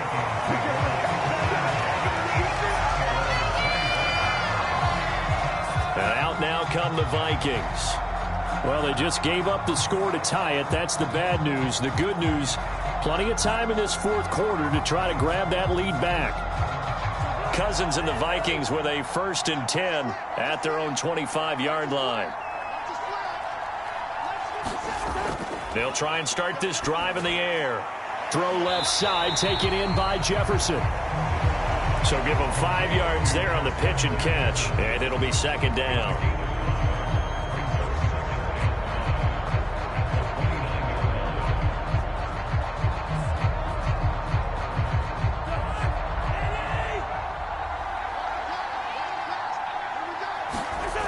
From the shotgun, it's Cousins. Throwing over the middle, And it's incomplete. I think he's a little trigger happy right there, and it turned into an ill-advised throw into their zone. Well, we know he has confidence. He'll throw it any place, anytime, anywhere. That time it fell incomplete. The offense on third down, lacking much success, just 2 for 7 to this point. This will be 3rd and 5. Cousins. He's got his man, T.J. Hockenson. And he will have a Vikings first down as they're able to get the 3rd down conversion. And partner, in a tie game in the 4th quarter, you and I both know in the NFL, that's when you lean on your stars. And he came through with a nice catch right there.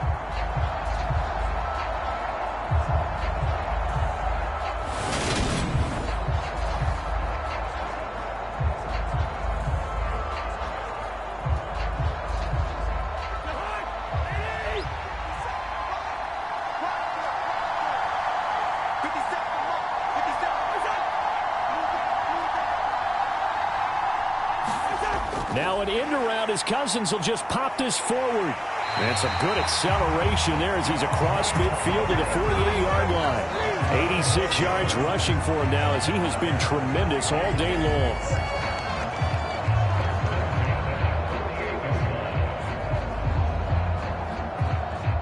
So they'll come up in Bengals territory now with a 1st and 10 at the 48-yard line. Handoff comes to Cook. DJ Reader there on the tackle. That's a really nice, tough run inside, and they gained 5 yards on it. And to be frank about it, most offenses don't expect to get 5 yards on a play call like that. So when they do, they go back to their huddle with a little pep in their steps. They're starting to think that they're starting to dominate the line of scrimmage. On 2nd down, it's Cook again. And he'll be brought down at about the 42. 5 yards on 1st down, but now just a 1-yard pickup there on 2nd. He's definitely tough to get down. We just saw it right there. But how about what we did see? Pursuit, wrap up, and then the big finish with the tackle. So they'll try to move the ball closer here on 3rd down. A field goal from this spot would be just inside of 60 yards, 59 to be exact. 3rd down, here's a run by Cook. Oh, that one well designed as he'll take this down to the 30-yard line. 12 yards there, 1st down Vikings. Boy, where would these guys be without his performance on the ground? That puts him over 100 yards now for the afternoon, and I tell you, he seems to be getting stronger as the day goes along.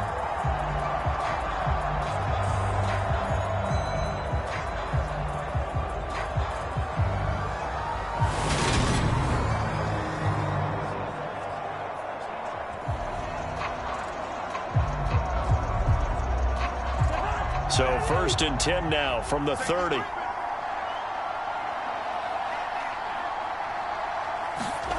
Off the play fake, Cousins. Oh, no, he lost the football.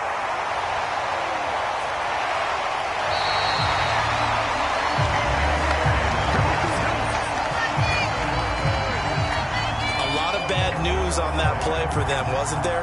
Lost the football, lost a lot of yardage, but I think the good news outweighs it. Able to retain possession. That was big for them.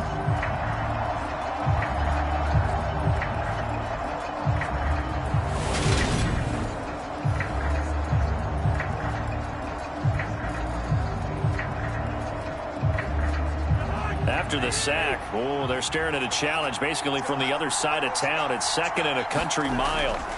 They'll try to throw now. Cousins. Over the middle, complete. That's Osborne. And he's going to be taken down at the 28-yard line.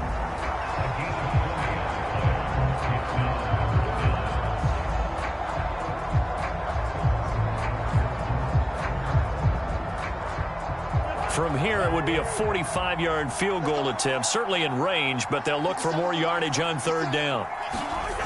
From the gun, here's Cousins. Open man, he's got him, the tight end, Hockenson. And he will have a Vikings first down as they're able to get the 3rd down conversion. I got a kick out of that one, partner. You and I talk often about trying to hide receivers in certain situations, but a guy of his size can't really hide him. But the tight end drag route, definitely an effective way to sneak him across the formation for an easy completion and a first down.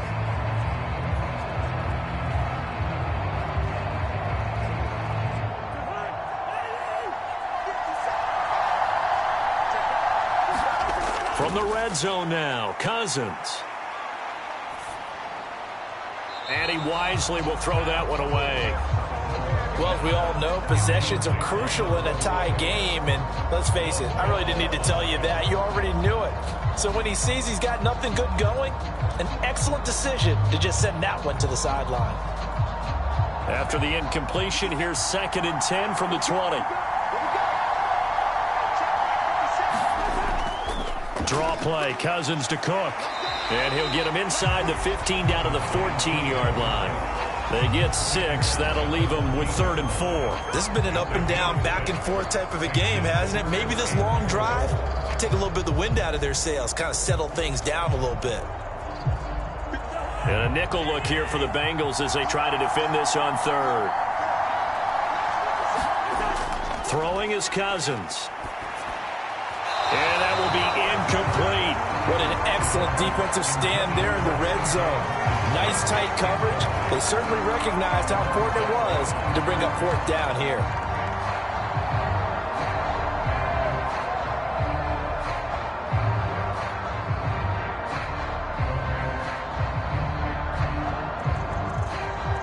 A little extra pressure with this one for Greg Joseph.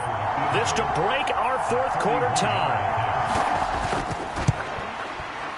The kick by Joseph is good, and they have taken the lead here in the 4th quarter.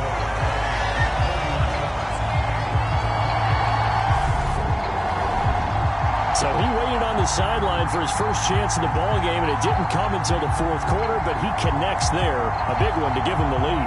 Boy, you talk about coming in cold. I don't care how many times you kick it into a net. You're not really ready when you go out there and all that beef is coming at you trying to block the kick. Big spot, and he delivers.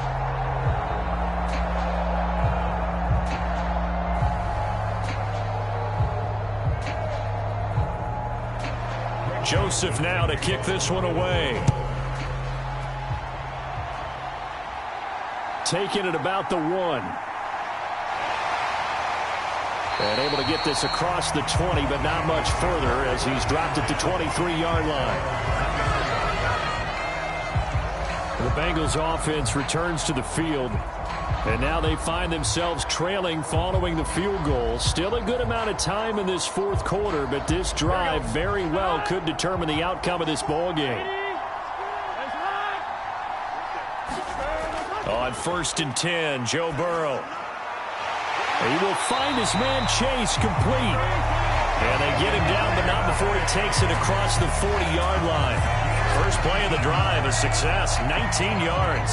And here we are in the 4th quarter, partner, and watch them drive for what would be a go-ahead touchdown.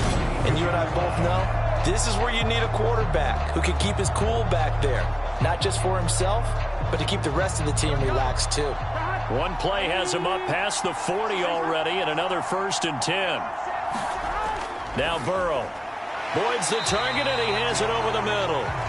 And they're going to get this up to midfield.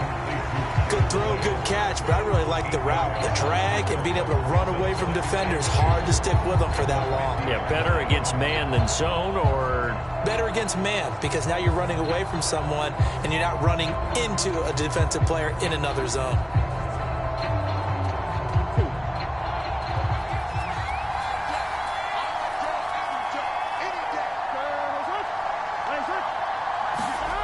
Oh, they'll try a jet sweep here with Higgins. Only a yard on the pickup, so from a good situation on 2nd and 2, it's now 3rd and 1. Defensively, they had that one pretty well figured out. Yeah, and one of the things about this play, it can be even more effective when you run a lot of motion, and there's plenty of times you don't hand it off. A field goal from this spot likely out of the question. They've got to get closer here on 3rd down. Now it's Burrow.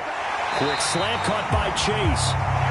And this is going to turn into another 1st down as the tackle is made at the Vikings' 38-yard line. It's an 11-yard pickup. Thought they'd run it on 3rd and 1. Not the case. Charles, he's now over 400 yards passing in this one. It feels like he has a zillion completions. Just a very memorable effort from a guy that we thought could be in line for a big game, and he has exceeded our expectations. That he has, and I'm not really surprised at all, because when you look at this offensive unit, they are loaded across the board. And, of course, the guy throwing them, He's a big-time player himself. They brought it from start to finish and really helped get the better of the opposing secondary. And he'll be taken down here just shy of the 30. When you execute a drag or a crossing route really well and give them a chance to let it develop a little bit, you can gain some significant yardage hitting your tight end on that one.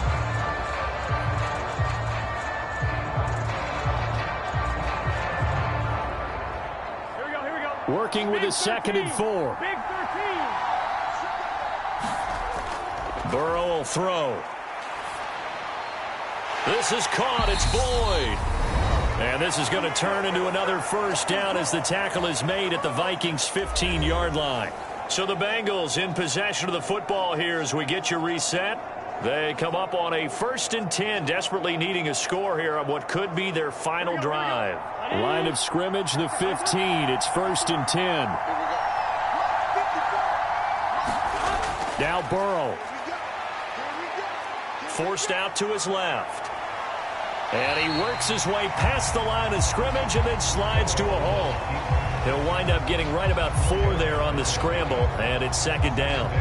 I certainly like what he did right there because he smartly wanted to avoid forcing anything downfield because nothing appeared to be open. Nice harmless slide there to avoid the big hit, and he gets a small gain on the play.